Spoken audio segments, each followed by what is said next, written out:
तो हेलो भाइयों और उनकी प्यारी सी बहनों, बहुत बहुत स्वागत है तुम्हारा तुम्हारे प्यारे से चैनल स्किलशाला के ऊपर, जहां आज हम लोग करंट इलेक्ट्रिसिटी का लेक्चर नंबर 5 करने वाले हैं। और तुम्हें ये बताऊं, मैं पूरे चैप्टर को ना 3 हिस्सों में तोड़ता हूं। आज के लेक्चर में बातें ज्यादा नहीं, सिर्फ पढ़ाई करेंगे। पूरे लेक्चर को ना मतलब पूरे चैप्टर को, पूरा चैप्टर जो हमारे पास करंट इलेक्ट्रिसिटी है, इसको मेनली ना मैं 3 हिस्सों में तोड़ता हूँ। और वो 3 पार्ट कौन कौन से है? वो 3 पार्ट है। सबसे पहले जहां पर हम लोग इलेक्ट्रिक करंट और ड्रिफ्ट वेलोसिटी के बारे में पढ़ते हैं। हाँ कि ना, ड्रिफ्ट वेलोसिटी से होने वाले न्यूमेरिकल्स करते हैं, करंट इलेक्ट्रिसिटी के मतलब इलेक्ट्रिक करंट के सारे न्यूमेरिकल्स पढ़ते हैं, चार्ज बार जितने सारे न्यूमेरिकल्स हो सकते हैं सारे पढ़ते हैं। ये हमारा पहला पार्ट। दूसरा पार्ट हमारे पास आता है ओम्स लॉ और रेजिस्टेंस वाला। ओम्स लॉ और रेजिस्टेंस वाला जो आज से हम लोग चालू करने लगे, और लकीली बड़ा प्यारा और बड़ा इंटरेस्टिंग पार्ट है ये, सेकंड वाला पार्ट।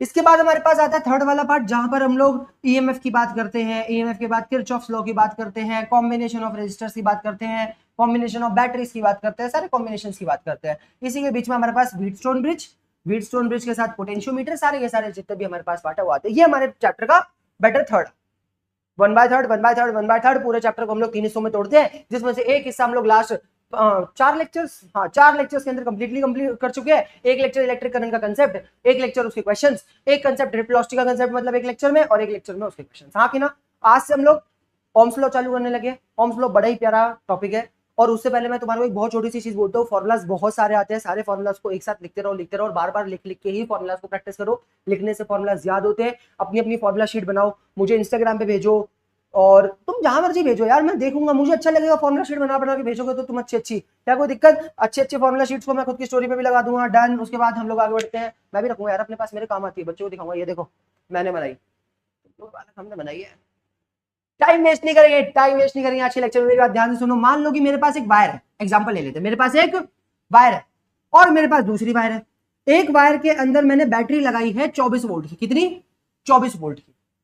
हाँ कि ना। और एक वायर के अंदर मैंने बैटरी लगाई है 24,000 वोल्ट की।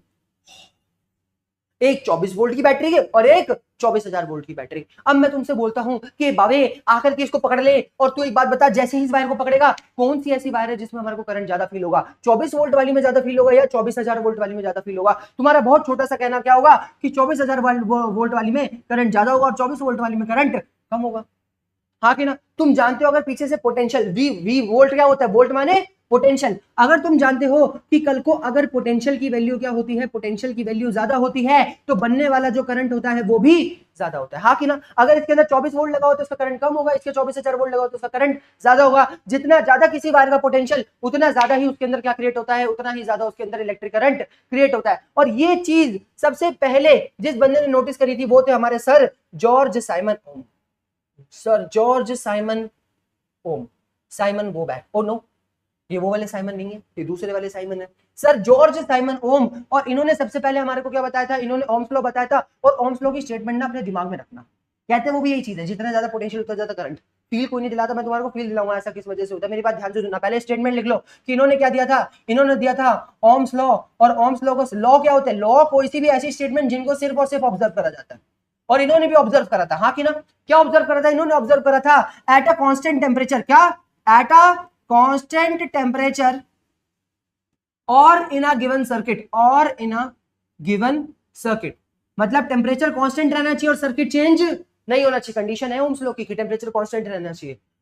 एट अ कांस्टेंट टेम्परेचर और in a given circuit the electric current I flow through a circuit is directly proportional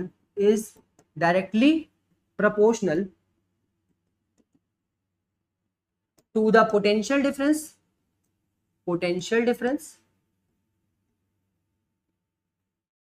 V across the conductor,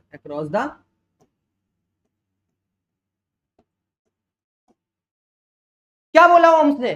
Simon ओम ने, इन्होंने बोला कि अगर मैं टेम्परेचर को कांस्टेंट रखूं और कोई एक ही सर्किट रखूं, तो उसके अंदर जितना भी इलेक्ट्रिक करंट हमारा फ्लो होगा वो डायरेक्टली प्रोपोर्शनल होता है किसके? पोटेंशियल डिफरेंस के। मतलब V is directly proportional to I। अगर करंट बढ़ेगा तो पोटेंशियल बढ़ेगा, या पोटेंशियल बढ़ेगा तो करंट बढ़ेगा। बिल्कुल सही बात है। अगर मैं कम वोल्ट की बैटरी लगाऊं, 6 वोल्ट की बैटरी लगाऊं तो करंट कम, 600 वोल्ट की बैटरी लगा दूं तो करंट ज्यादा। जितना ज्यादा मैं पोटेंशियल किसी सर्किट के अंदर प्रोवाइड करता हूं, उतना ज्यादा ही उसके अंदर क्या क्रिएट होता है? करंट क्रिएट होता है। हाँ कि ना। बड़ी लाजमी सी बात बोली है। बट कुछ कंडीशन क्या देते हैं? कुछ कंडीशन वो लोग देते हैं कि ये जो ओम्स लॉ है, ये ट्रू तभी होगा जब हम लोग टेम्परेचर की वैल्यू को कांस्टेंट रखें, किसी एक ही सर्किट की बात करें, और साथ ही साथ जितने मैकेनिकल स्ट्रेंथ और एरियल एक्सपेंशन इनको कांस्टेंट। दिमाग के ऊपर से निकल गया, हटाते हैं इसको। मेरी बात ध्यान से समझो। सबसे पहले समझ लेते हैं ऐसा होता क्यों, वाई। अगर तुम लोग सेकंड चैप्टर ढंग से पढ़ के आए हो तो तुम पोटेंशियल का फॉर्मूला पढ़ के आए होगे, work done on a per unit charge. यही होता था पोटेंशियल, असलियत में पोटेंशियल डिफरेंस का फॉर्मूला होता था कि किसी भी चार्ज को मूव करने में कितना वर्क डन करता हूं, इसी चीज को पोटेंशियल कहते हैं। जैसे मान लो अगर मैं बोल रहा हूं 24 वोल्ट का पोटेंशियल, 24 वोल्ट का पोटेंशियल मतलब क्या कि वहां पे 24 जूल का वर्क डन करा जाता है एक कूलम के चार्ज को मूव करवाने। The work done to move a per unit charge is known as potential। अगर मैं बोलता हूं कि 24,000 वोल्ट का पोटेंशियल, 24,000 वोल्ट का पोटेंशियल मतलब क्या, 24,000 जूल का काम करा जा रहा है एक कूलम के चार्ज को मूव करवाने के लिए। क्या कोई दिक्कत?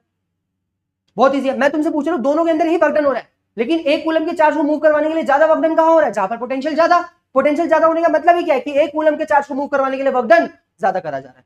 24 जूल का मतलब 24 वोल्ट का मतलब 24 जूल का वर्क डन करा जा रहा है एक कूलम के चार्ज को मूव करवाने में, और 24,000 वोल्ट का मतलब क्या कि 24,000 जूल का वर्क डन करा जा रहा है एक कूलम के चार्ज को मूव करवाने के लिए। कौन सा चार्ज तेज मूव होगा? तुम कहोगे ये वाला चार्ज जो है वो कहीं ना कहीं तेज मूव होगा। तुम खुद सोचो, मेरे पास क्या है, मेरे पास कोई बंदा खड़ा हुआ है, मैं उसके ऊपर वर्क डन कर रहा हूं। अगर मैं वर्क डन कर रहा हूं एक बार 24 जूल का, तब ज्यादा तेजी से मूव करूंगा। एक बार वर्क डन कर रहा हूं 24,000 जूल के वर्क डन का, 24,000 जूल का वर्क डन कौन ज्यादा तेज? जब 24,000 का जूल का वर्क डन कर रहा है, मतलब कहीं ना कहीं ये वाला जो एक कूलम का चार्ज है वो तेजी से मूव होगा। मैंने बोला कि अगर कहीं पर पोटेंशियल ज्यादा तो work done to move a per unit charge भी ज्यादा।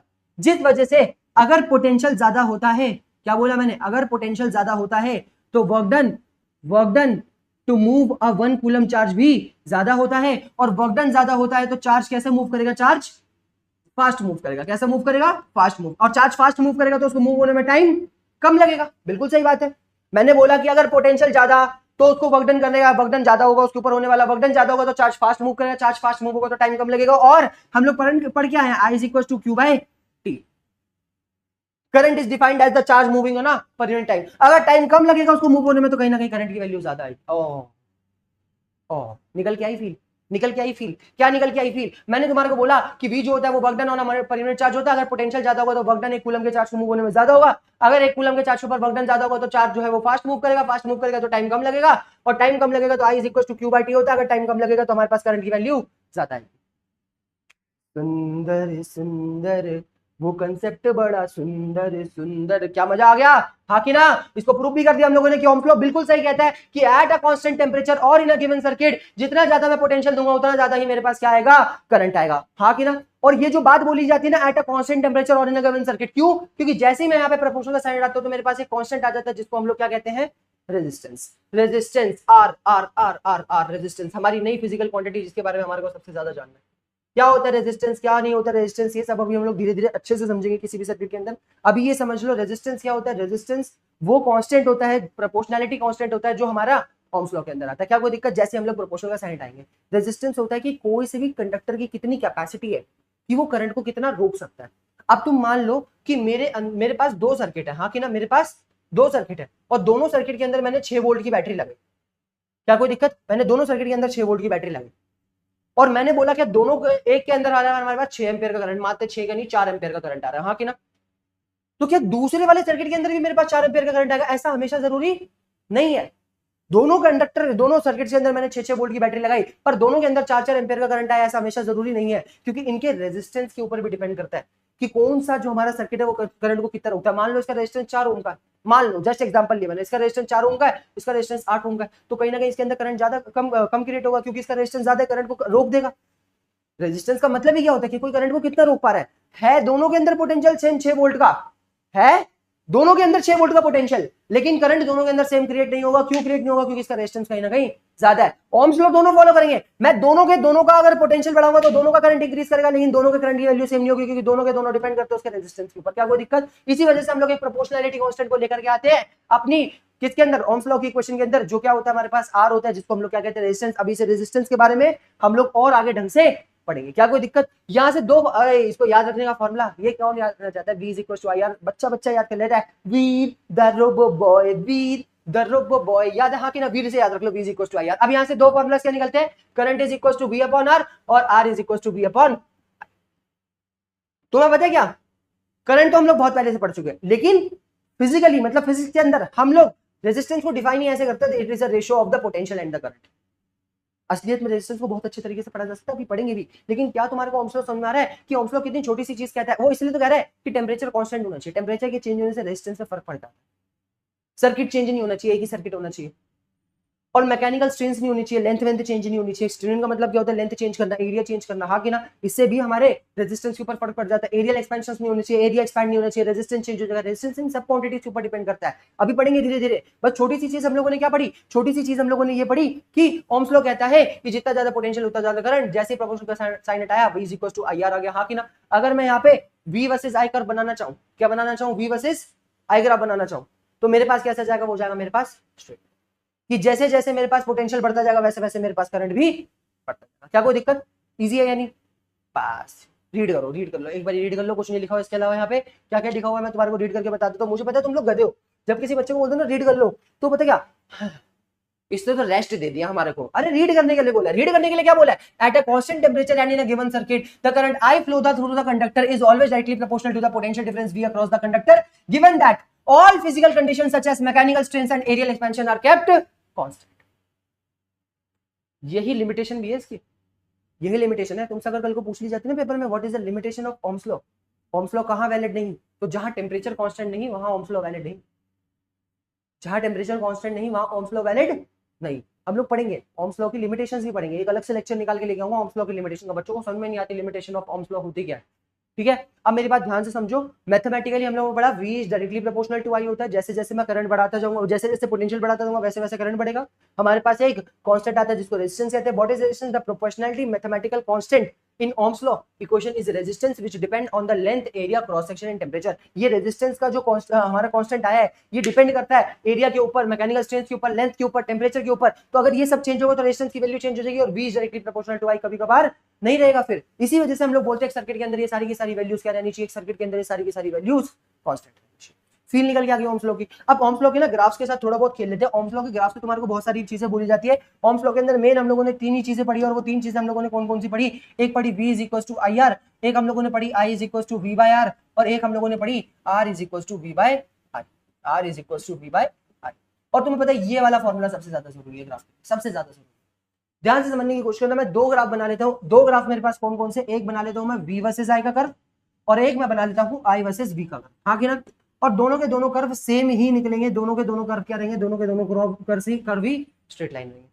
तुम्हें पता है जब प्रपोर्शनल हमारे पास रिलेशन क्या है? V is directly proportional to I तो है कि जैसे जैसे करंट बढ़ेगा वैसे वैसे पोटेंशियल बढ़ेगा, जैसे जैसे करंट बढ़ेगा वैसे वैसे पोटेंशियल बढ़ेगा, या जैसे जैसे पोटेंशियल बढ़ेगा वैसे वैसे करंट बढ़ेगा। बिल्कुल सही बात है। दोनों के ग्राफ कैसे जा रहे हैं? दोनों के ग्राफ स्ट्रेट लाइन ही जा रहे हैं। लेकिन क्या दोनों के ग्राफ में अंतर नहीं है? ग्राफ में अंतर, और अंतर क्या है? अंतर है इनके स्लोप का, अंतर है इनके स्लोप का। अब तुम्हारे को अगर मैं याद करूं तो स्लोप क्या होता था? स्लोप वो कर्व जो एंगल हमारे एक्स एक्सिस के साथ बनाता था उसका tan थीटा, उसका tan theta. Slope is a tan theta of the angle made by the curve on the horizontal axis. क्या कोई दिक्कत? वो एंगल जो हमारा कर्व हॉरिजॉन्टल एक्सिस से बनाता है उसी के tan थीटा को हम लोग क्या कहते हैं? tan थीटा को स्लोप कहते हैं। अगर मैं V वर्सेस I का स्लोप निकालना चाहूं तो इसका tan थीटा निकालने के लिए क्या करूंगा? परपेंडिकुलर अपॉन में बेस। परपेंडिकुलर मेरे पास किसके इक्वल होगा? V के, अपॉन में बेस मेरे पास किसके इक्वल होगा? I के। V बाय I हमारे पास किसके इक्वल होता है? R के। मतलब slope of the V versus I curve, slope of the V versus I curve gives the value of the resistance. जितना ज्यादा स्लोप उतना ज्यादा रेजिस्टेंस। जैसे अगर मैं तुमसे एग्जांपल पूछना चाहूं, अगर मैं तुमसे एग्जांपल पूछना चाहूं तो मैं दो लाइन बना देता हूं, एक बना देता हूं वायर 1 के लिए ग्राफ और एक बना देता हूं वायर 2 के लिए ग्राफ, V वर्सेस I। किसका रेजिस्टेंस ज्यादा होगा? तो जिसका स्लोप ज्यादा होगा उसका रेजिस्टेंस ज्यादा होगा। ऊपर वाली लाइन का स्लोप ज्यादा है तो उसका रेजिस्टेंस ज्यादा। क्या कोई दिक्कत? सही बात है कि नहीं? और तुम्हें पता है tan थीटा जैसे जैसे एंगल बढ़ता जाता है वैसे वैसे इंक्रीज करता है। पढ़ क्या है यार तुम लोग? R is equal to V upon I, हाँ कि ना? V वर्सेस I का मतलब ही क्या है? V वर्सेस I का मतलब ही क्या है? V वर्सेस I के स्लोप को ही अगर मैं निकालूं तो मेरे पास किसकी वैल्यू आ जाएगी? रेजिस्टेंस। कैसे मुश्किल है? पक्का हम लोगों ने समझ लिया। अब बात आती है I वर्सेस V की, अब बात आती है I वर्सेस V कर्व की, I वर्सेस V कर्व। अगर मैं इसका स्लोप निकालूं तो मुझे किसकी वैल्यू मिलेगी? अगर मैं इसका स्लोप निकालूं तो मुझे मिलेगी I अपॉन में V की वैल्यू, हाँ कि ना? अगर मैं इसका स्लोप निकालूं I वर्सेस V कर्व का तो मुझे मिलेगी I अपॉन में V की वैल्यू। अब I अपॉन में V किसके इक्वल होता है? किसी के इक्वल नहीं होता, नहीं होता है। दैट इज 1 अपॉन R पे। अगर मैं इसको रेसिप्रोकल कर दूं तो 1 upon R is equal to I upon, मतलब यहां पर जितना कम स्लोप होगा उतना ज्यादा रेजिस्टेंस। मतलब देखो अगर स्लोप बढ़ेगा तो 1 अपॉन R की वैल्यू देगा, तो जितना ज्यादा स्लोप उतना कम रेजिस्टेंस, जितना कम स्लोप उतना ज्यादा ही resistance. V versus I curve में इसका उल्टा होता था। समराइज करूं। मेरे पास क्या है, मेरे पास एक कर्व है किसका, V वर्सेस I का, और मेरे पास एक कर्व है किसका, I वर्सेस V का। हाँ कि ना, दोनों के अंदर ये दोनों के दोनों क्या बनाएंगे, यहाँ पे स्लोप बनाएंगे। जो V वर्सेस I का स्लोप है वो हमारे को किसकी वैल्यू देता है, resistance is equal to V upon I, और जो I वर्सेस V का कर्व है वो हमारे को किसकी वैल्यू देता है, I अपॉन में V हमारे को वैल्यू देता है 1 अपॉन R की। मतलब यहाँ पे जितना ज्यादा स्लोप उतना ज्यादा रेजिस्टेंस, यहाँ पे जितना ज्यादा स्लोप उतना ही कम रेजिस्टेंस। हुआ नहीं हुआ सिंपल, आया समझ में। दोनों ग्राफ में अंतर है, ग्राफ में अंतर क्या है, सिर्फ और सिर्फ स्लोप का। एक का स्लोप हमारे को रेजिस्टेंस की वैल्यू देता है और एक का स्लोप हमारे को 1 बाय रेजिस्टेंस की वैल्यू। सही बात है कि नहीं। अब यहां से तुम्हारे को पेपर में अगर बहुत, ये देखो सब लिख रखा है मैंने, तुम्हारे को पढ़ने की जरूरत नहीं है। ग्राफ ऑफ ओम फ्लो में दो ही हमारे पास आते ग्राफ, एक आता है R is equal to delta V upon में डेल्टा है, जिसको dV अपॉन में DI लिख सकते हैं। dV अपॉन में DI का मतलब ही क्या है, that is slope of V versus I curve, जो किसकी वैल्यू देता है हमारे को, रेजिस्टेंस। क्या कोई दिक्कत। और उसी का slope of I versus V curve हमारे को किसकी वैल्यू देता है, 1 upon resistance.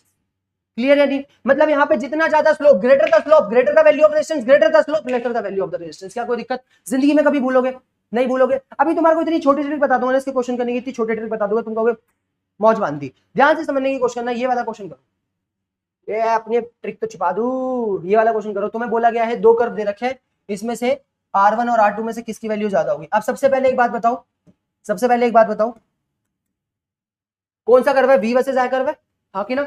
V versus I curve में जिसका जितना ज्यादा स्लोप उसका उतना ज्यादा रेजिस्टेंस। स्लोप किसका ज्यादा, R1 का या R2 का, R1 का स्लोप ज्यादा, तो कहीं ना कहीं R1 की वैल्यू हमारे पास R2 से ज्यादा होगी। क्या मैंने कुछ गलत कहा, मैंने बोला V वर्सेस I कर्व में जिसका जितना ज्यादा स्लोप होता है उसका उतना ही ज्यादा रेजिस्टेंस होता है। R इज इक्वल टू, और तुम खुद देखो, मैं तुम्हारे को प्रैक्टिकली दिखाऊं, कहीं ना कहीं ये जो R1 की वैल्यू है, ये जो R1 की वैल्यू है वो कहीं ना कहीं ज्यादा पोटेंशियल की वैल्यू के अंदर, यहाँ पे पोटेंशियल की वैल्यू ज्यादा है, कम करंट क्रिएट कर रही है। हाँ कि ना, पोटेंशियल की वैल्यू ज्यादा दे रहा हूँ, करंट कम क्रिएट कर रही है, मतलब रेजिस्टेंस की वैल्यू ज्यादा होगी, करंट ज्यादा रुक रहा होगा।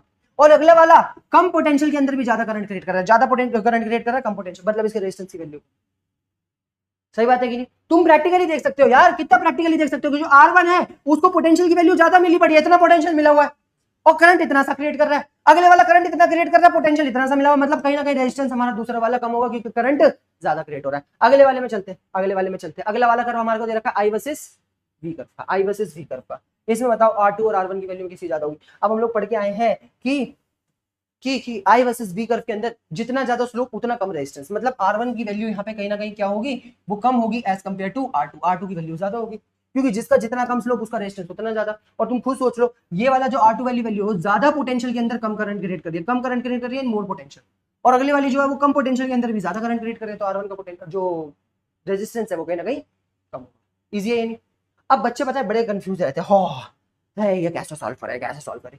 मैं तुम्हें बताऊं, जोन सी लाइन V वाले एक्सिस के जितना पास होगी, यहाँ पे जो R1 V वाले के पास था तो इसका रेजिस्टेंस ज्यादा था, यहाँ पे R2 V वाले के पास था तो उसका रेजिस्टेंस ज्यादा था। जोन सी लाइन हमारे V वाले एक्सिस के पास होगी उसका रेजिस्टेंस ज्यादा होगा, खत्म। इतना दिमाग में रख लो, अरे भैया हमारे को फील दिलाओ इस चीज की, फील दिलाओ हमारे को इस चीज की, हम फील दिलाते हैं तुम्हारे को। मान लो कि ये V और ये I, जो लाइन V वाले के पास ज्यादा होगी, V वाले की साइड पे झुकी होगी, मतलब वो कहीं ना कहीं करंट कम बना रही है और पोटेंशियल ज्यादा कंज्यूम कर रही है। सही बात है कि नहीं। और जो I वाले की साइड पे झुकी हुई है वो करंट ज्यादा बना रही है और पोटेंशियल कम कंज्यूम कर रही है। सही बात है कि नहीं। तो ये बात बताओ, जो V वाले की साइड पे झुकी होगी वो पोटेंशियल ज्यादा कंज्यूम कर रही है, करंट कम बना रही है, मतलब उसका रेजिस्टेंस ज्यादा होगा। दूसरे ग्राफ के अंदर भी देख लूं, I वर्सेस V कर्व के अंदर भी देख लूं, अगर मैं I वर्सेस V कर्व के अंदर भी देख लूं, दो लाइंस बनाऊं, यहाँ पर जो लाइन V वाले की साइड पे झुकी है वो ज्यादा पोटेंशियल और कम करंट, पोटेंशियल ज्यादा कंज्यूम करती है, करंट कम बनाती है, और जो I वाले की साइड पे झुकी है वो ज्यादा करंट और पोटेंशियल कम।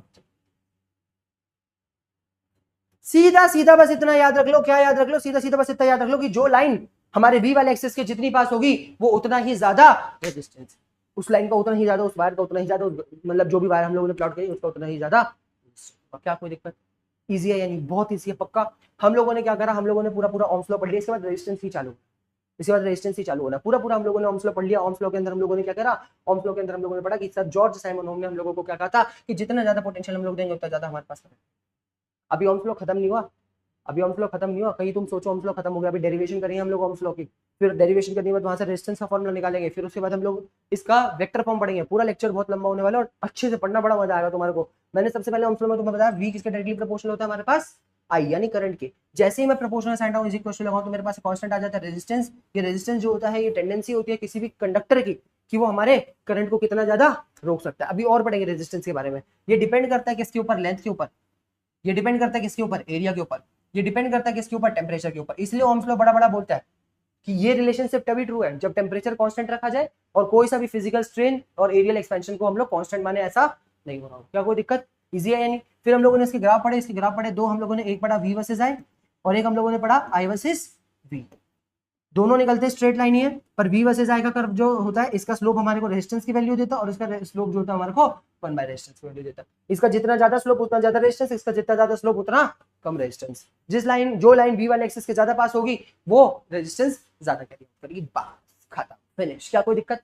अब मेरी बात ध्यान से समझना। अब हमारे पास जो टॉपिक निकल के आता है वो आता है हमारे पास इलेक्ट्रिकल रेजिस्टेंस, और बहुत तगड़ा टॉपिक है। Electrical resistance is also a physical quantity. और इलेक्ट्रिकल रेजिस्टेंस होता क्या है इसको समझने की कोशिश करना। इलेक्ट्रिकल रेजिस्टेंस होता क्या है इसको समझने की कोशिश करना। इलेक्ट्रिकल रेजिस्टेंस, अब हमारे को पता है जो करंट होता है वो किसी भी कंडक्टर के अंदर क्यों क्रिएट होता है। किसी भी कंडक्टर के अंदर करंट इसी वजह से क्रिएट होता है क्योंकि इलेक्ट्रॉन फ्लो करते हैं। अब जब इलेक्ट्रॉन फ्लो करेंगे तो क्या कंडक्टर के पास एटॉम नहीं होते? क्या होते हैं?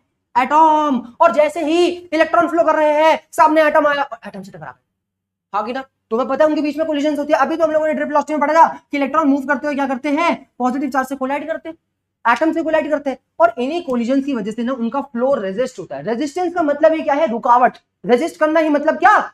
रोकना। जैसे ही इलेक्ट्रॉन किसी कंडक्टर के अंदर फ्लो हो रहे होते हैं तो वो क्या करते हैं, वो आसपास के एटॉम से टकराते हैं, क्या करते हैं? कोलिजन करते हैं, और इसी कोलिजन की वजह से इलेक्ट्रॉन का फ्लो रेजिस्ट होता है। क्या होता है? इलेक्ट्रॉन का फ्लो रेजिस्ट। रेजिस्ट होने का मतलब ही क्या है? इलेक्ट्रॉन का फ्लो नेग्लेक्ट होता है, रुकता है, और अगर इलेक्ट्रॉन का फ्लो रुकेगा, इलेक्ट्रॉन का फ्लो ही तो इलेक्ट्रिक करंट है, इलेक्ट्रिक करंट भी क्या होता है? इलेक्ट्रिक करंट भी रेजिस्ट होता है।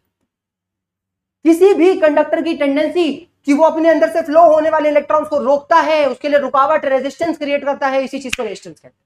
और एटम हर चीज के अंदर है।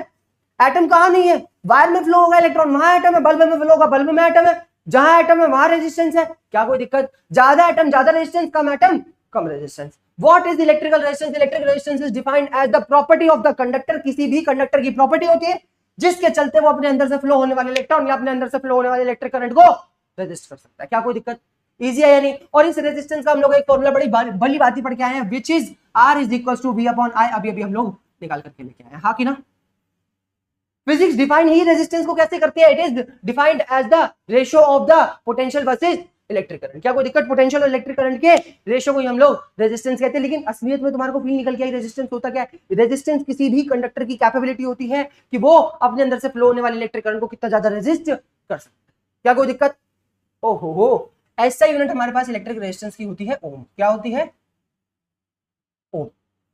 जॉर्ज साइमन ने अपने नाम पे बना दी। होनी क्या चाहिए थी? होनी चाहिए थी, तुम्हें पता है, पोटेंशियल की होती है वोल्ट और आई की होती है एम्पेयर। वोल्ट पर एम्पेयर होनी चाहिए थी, पर इसी के नाम पे जॉर्ज साइमन ओम ने, जिन्होंने ओम्स लॉ डिस्कवर करा था, जॉर्ज साइमन जॉर्ज साइमन ओम ने अपनी इस यूनिट का नाम क्या रख दिया? कैसी quantity? Electrical resistance. Scalar quantity और वेक्टर क्वांटिटी। स्केलर क्वांटिटी है। अगर डायमेंशन तुम्हारे को निकालनी है तो डायमेंशन तुम लोग क्या निकालोगे? अब डायमेंशन निकालना चाहो, डायमेंशन वैसे तो मैं किसी ड्राइव नहीं करवाता, तुम्हारे को एड एंड डायमेंशन सबके एक साथ ही लिखवा दूं, हाँ कि ना? तुम क्या कर सकते हो, यहाँ पे पोटेंशियल लिख सकते हो वर्क डन अपॉन में चार्ज इनटू में करंट, हाँ कि ना? अब वर्क डन की हमारे पास डायमेंशन होती है mL2t-2 और करंट की होती है a इंटू टी। आई की हमारे पास होती है a मिलकर के हमारे पास a स्क्वायर हो गया। हमारे पास आ गया mL2, a की पावर ऊपर आकर के -2 और t ऊपर आके माइनस हो गया, t की power -3। This is a dimension for a electrical resistance. कैसे मुश्किल है? तुम कहोगे क्यों करवाइए। और तुम्हें पता है रेजिस्टेंस एक इलेक्ट्रिकल डिवाइस है। जैसे हम लोग पिछले चैप्टर के अंदर कैपेसिटर पढ़ के आए हैं, हाँ कि ना? कैपेसिटर क्या होता था? एक ऐसा इलेक्ट्रिकल डिवाइस जिसका काम क्या होता था? उसका काम होता था इलेक्ट्रिकल एनर्जी को स्टोर करना इन टर्म्स ऑफ चार्ज। अपने अंदर वो इलेक्ट्रिकल एनर्जी को स्टोर करता था। ऐसे ही इलेक्ट्रिकल रेजिस्टेंस कौन प्रोवाइड करता है? हमारे सर्किट के अंदर रेजिस्टर्स प्रोवाइड करते हैं। और ये रेजिस्टर्स कुछ ऐसे इलेक्ट्रिकल डिवाइसेस होते हैं जिनका काम ही क्या होता है? जिनका काम ही होता है इलेक्ट्रिक करंट को रेजिस्ट करना, अपने अंदर से फ्लो होने वाले करंट को रेजिस्ट करना। जिसका जितना ज्यादा रेजिस्टेंस वो करंट को उतना ज्यादा रेजिस्ट करेगा, जिसका जितना कम रेजिस्टेंस वो करंट को उतना ही कम रेजिस्ट करेगा। अब मेरी बात ध्यान से सुनना, इन रेजिस्टर्स को हम लोग सर्किट के अंदर डिनोट कैसे करते हैं? अगर कांस्टेंट रेजिस्टेंस होता है तो उसको हम लोग डिनोट करते हैं ऐसे, और अगर वेरिएबल रेजिस्टेंस होता है तो उसको हम लोग डिनोट करते हैं ऐसे भी कर सकते हैं, और कुछ लोग ऐसे। वेरिएबल रेजिस्टेंस, अब मैं तुम्हें बताऊं, तुम एक बात बताओ, तुमने वो देखा है, तुम फैन का अगर वो नॉच घुमाते हो रेगुलेटर, तो इस वजह से फैन की स्पीड कम ज्यादा होती है। फैन की स्पीड कम ज्यादा थोड़ी होती है, वो रेजिस्टेंस कंट्रोल करते हैं हम लोग, रेजिस्टेंस कम ज्यादा करते हैं। अगर रेजिस्टेंस ज्यादा होगा तो करंट कम आएगा, करंट कम आएगा तो हमारा पंखा धीरे घूमेगा। अगर रेजिस्टेंस कम होगा हम लोग स्पीड बढ़ा देंगे, रेजिस्टेंस कम होगा तो करंट ज्यादा, करंट ज्यादा होगा तो पंखा ज्यादा घूमेगा। तुमने प्रेस देखिए आयरन, इलेक्ट्रिक आयरन, उसके अंदर भी वो कम ज्यादा होती रहती है। कैसे होती है? तुम ऊपर का नॉच घुमा करके क्या कंट्रोल करते हो? उसके अंदर का रेजिस्टेंस कंट्रोल करते हो। अगर रेजिस्टेंस ज्यादा होगा तो इस वजह से करंट कम आएगा, करंट कम आएगा तो हमारे पास रेजिस्टेंस ज्यादा होगा तो करंट ज्यादा रुकेगा, करंट ज्यादा रुकेगा तो हीट ज्यादा प्रोड्यूस होगी। रेजिस्टेंस कम होगा तो करंट कम रुकेगा, करंट कम रुकेगा तो हीट कम प्रोड्यूस होगी। मतलब वेरिएबल रेजिस्टेंस जैसी भी कोई चीज होती है, what is the resistance? Resistance is the ability of the conductor to resist the flow of electron through it. Resistance, it is defined as the ratio of the potential difference across the ends of the conductor, और R is equals to V upon I। हम लोग एक formula पढ़ चुके हैं, बाकी सारे अभी धीरे धीरे आगे निकाल के लेके आएंगे, तुम्हारे लिए सारे फॉर्मूला नहीं सकते।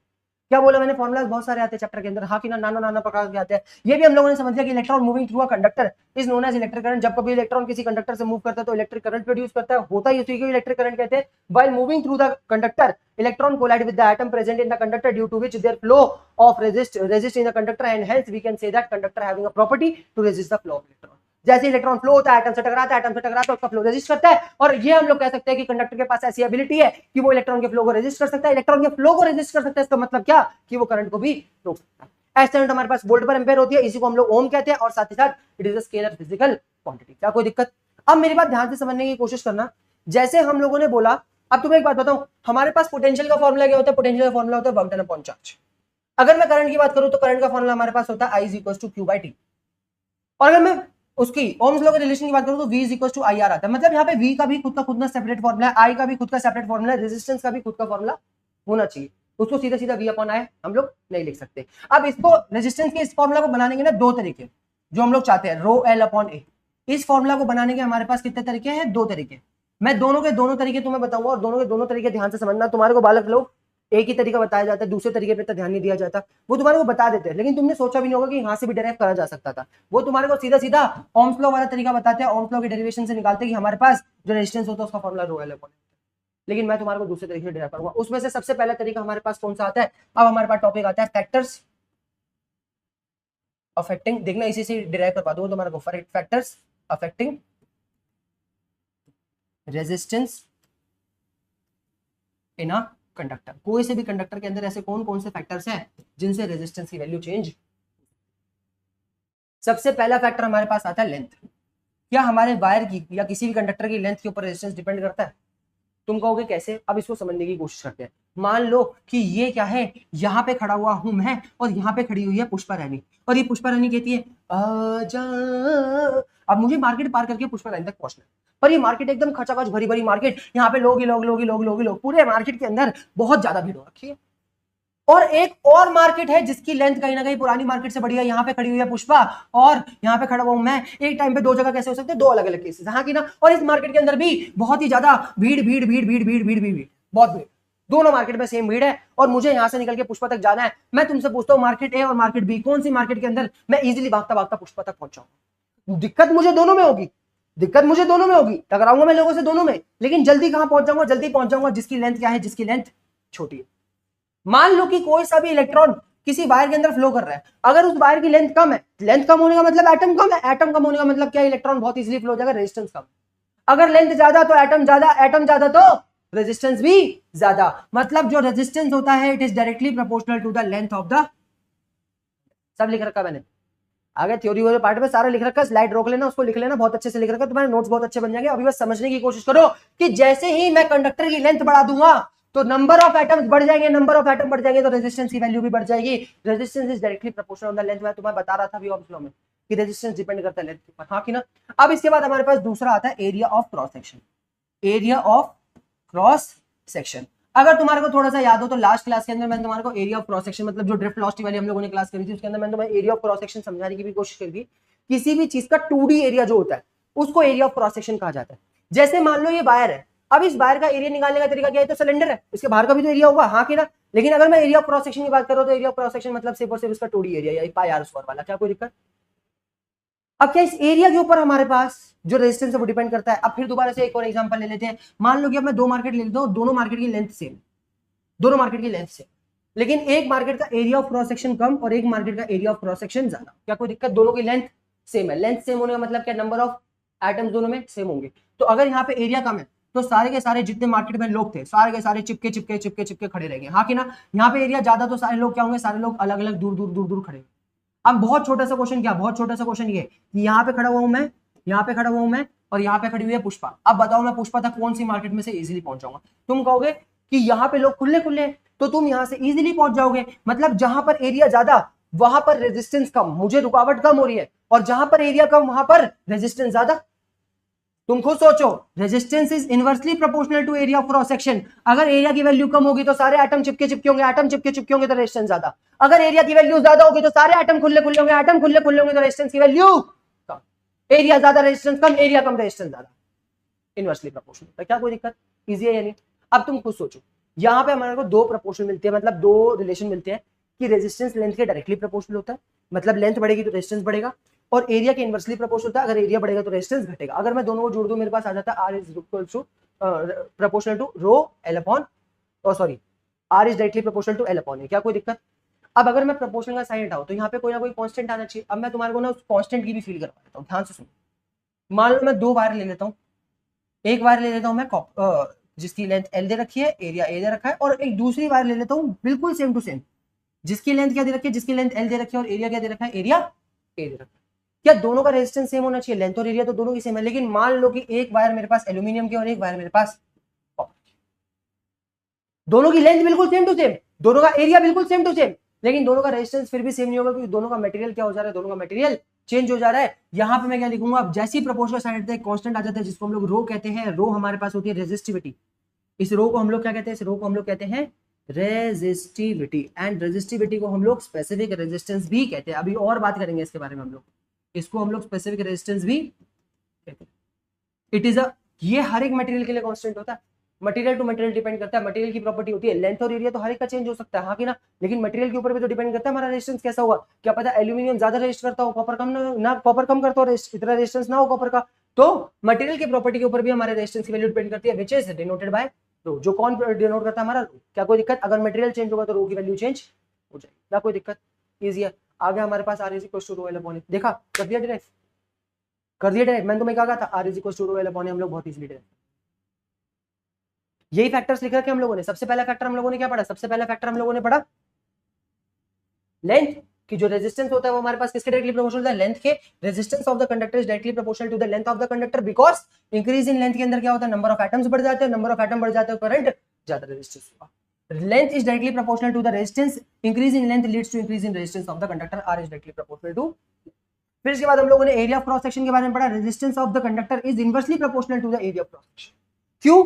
Because the increase in area leads to decrease in density of the atom. जैसे एरिया बढ़ेगा एटम की डेंसिटी कम हो जाएगी, और जिससे हमारा रेजिस्टेंस भी कम हो जाएगा, इलेक्ट्रिक करंट इजीली फ्लो हो पाएगा, इलेक्ट्रॉन्स इजीली फ्लो पाएंगे। Area of cross section is inversely proportional to the resistance, wire having more area having a less resistance. जिसका एरिया ज्यादा उसका रेजिस्टेंस कम, दोनों एक दूसरे के इनवर्सली प्रोपोर्शनल होते हैं। दोनों को जोड़ दूंगा, मेरे पास आ जाएगा R is directly proportional to L upon A, और जैसे ही मैं प्रोपोर्शनल का साइन हटाऊंगा मेरे पास एक कांस्टेंट आता है जिसको रेजिस्टिविटी भी कहते हैं, और resistivity is a property of the material, जो मटेरियल टू मटेरियल चेंज होती है। अगर मैं दो वायर ले लूं जिनकी लेंथ और जिनका एरिया सेम है, तब भी उनका रेजिस्टेंस हमेशा सेम हो ऐसा जरूरी नहीं है, क्योंकि मटेरियल भी तो चेंज हो सकता है, हाँ कि ना। अगर मैं दो वायर ले लूं, एक वायर ले लूं जिसकी लेंथ L है, एरिया A है, और दूसरी वायर जिसकी लेंथ L है और जिसका एरिया A है, और दोनों की दोनों वायर ही कॉपर की है, दोनों वायर कॉपर की है, 110% दोनों का रेजिस्टेंस सेम होगा, पॉइंट का भी फर्क नहीं होगा, दोनों का रेजिस्टेंस सेम होगा, क्योंकि मटेरियल भी सेम है, लेंथ भी सेम है, एरिया भी सेम है, सारी चीजें सेम है। लेकिन अगर एक वायर कॉपर की है और एक वायर एल्यूमिनियम की है, तो यार दोनों का रेजिस्टेंस चेंज हो जाएगा, क्योंकि एल्यूमिनियम का मटेरियल चेंज हो गया, रो की वैल्यू यहाँ पे चेंज हो जाएगी। क्या कोई दिक्कत? और हर एक मटेरियल के लिए वैल्यू कांस्टेंट रहती है। फील निकल गया है तुम लोगों को? अब देखो, हम लोगों ने अभी तक जब से लेक्चर चालू करा है, कौन कौन से चार फॉर्मुलाज अभी तक हम लोग पढ़ चुके हैं। चार फॉर्मुलाज हमारे पास कौन कौन से हैं? एक हम लोगों ने पढ़ा V is equal to I into R, एक पढ़ा R is equal to V upon में I, एक पढ़ा I is equal to V upon में R, और एक हम लोगों ने पढ़ा R is equal to rho L upon.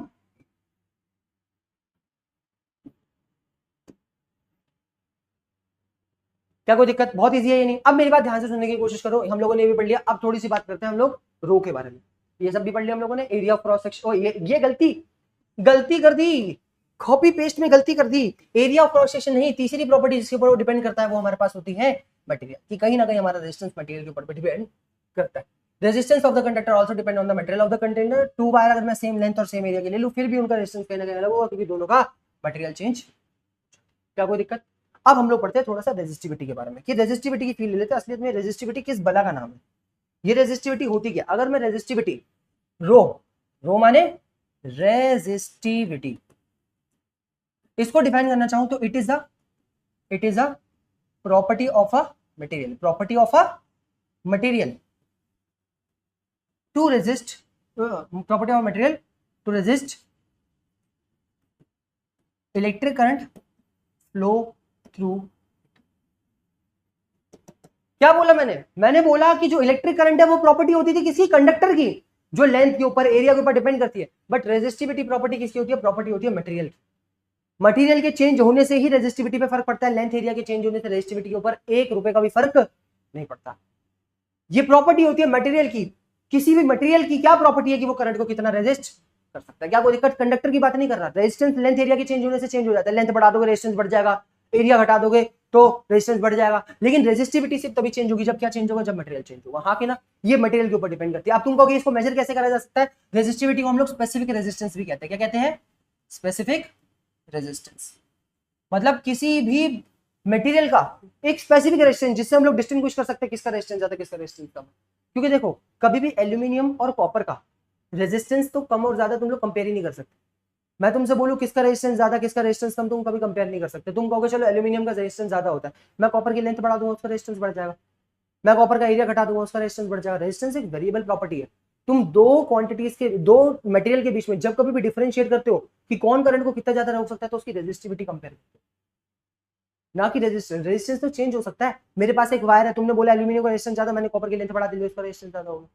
मैं एल्यूमिनियम की लेंथ बढ़ा दूंगा उसका रेजिस्टेंस कॉपर से भी ज्यादा हो जाएगा। सही बात है कि नहीं? रेजिस्टेंस वेरिएबल होता है क्योंकि कंडक्टर के लेंथ और एरिया से चेंज हो जाता है, पर रेजिस्टिविटी कंडक्टर के लेंथ और एरिया से चेंज नहीं होती। अगर मैं तुम्हारे को डिफाइन करवा के दिखाना चाहूँ तो इसकी एक और अच्छी डेफिनेशन हमारे पास क्या है? देखा, 2-3 डेफिनेशन पढ़ सकते हैं हम लोग एक ही चीज की। रेजिस्टिविटी की एक डेफिनेशन और होती है, it is a resistance, it is a resistance, मतलब ये रेजिस्टेंस ही है produced by the atom produced by the atom present in a per unit volume। इसको समझने की कोशिश करना। किसी भी वायर की 1 यूनिट वॉल्यूम, 1 यूनिट वॉल्यूम का मतलब क्या? 1 मीटर क्यूब की वॉल्यूम के अंदर कितने एटम्स, जितने भी एटम प्रेजेंट है वो कितना रेजिस्टेंस प्रोड्यूस कर सकते हैं, उसी रेजिस्टेंस को हम लोग क्या कहते हैं? उसी रेजिस्टेंस को हम लोग रेजिस्टिविटी कहते हैं। रेजिस्टिविटी कहते हैं।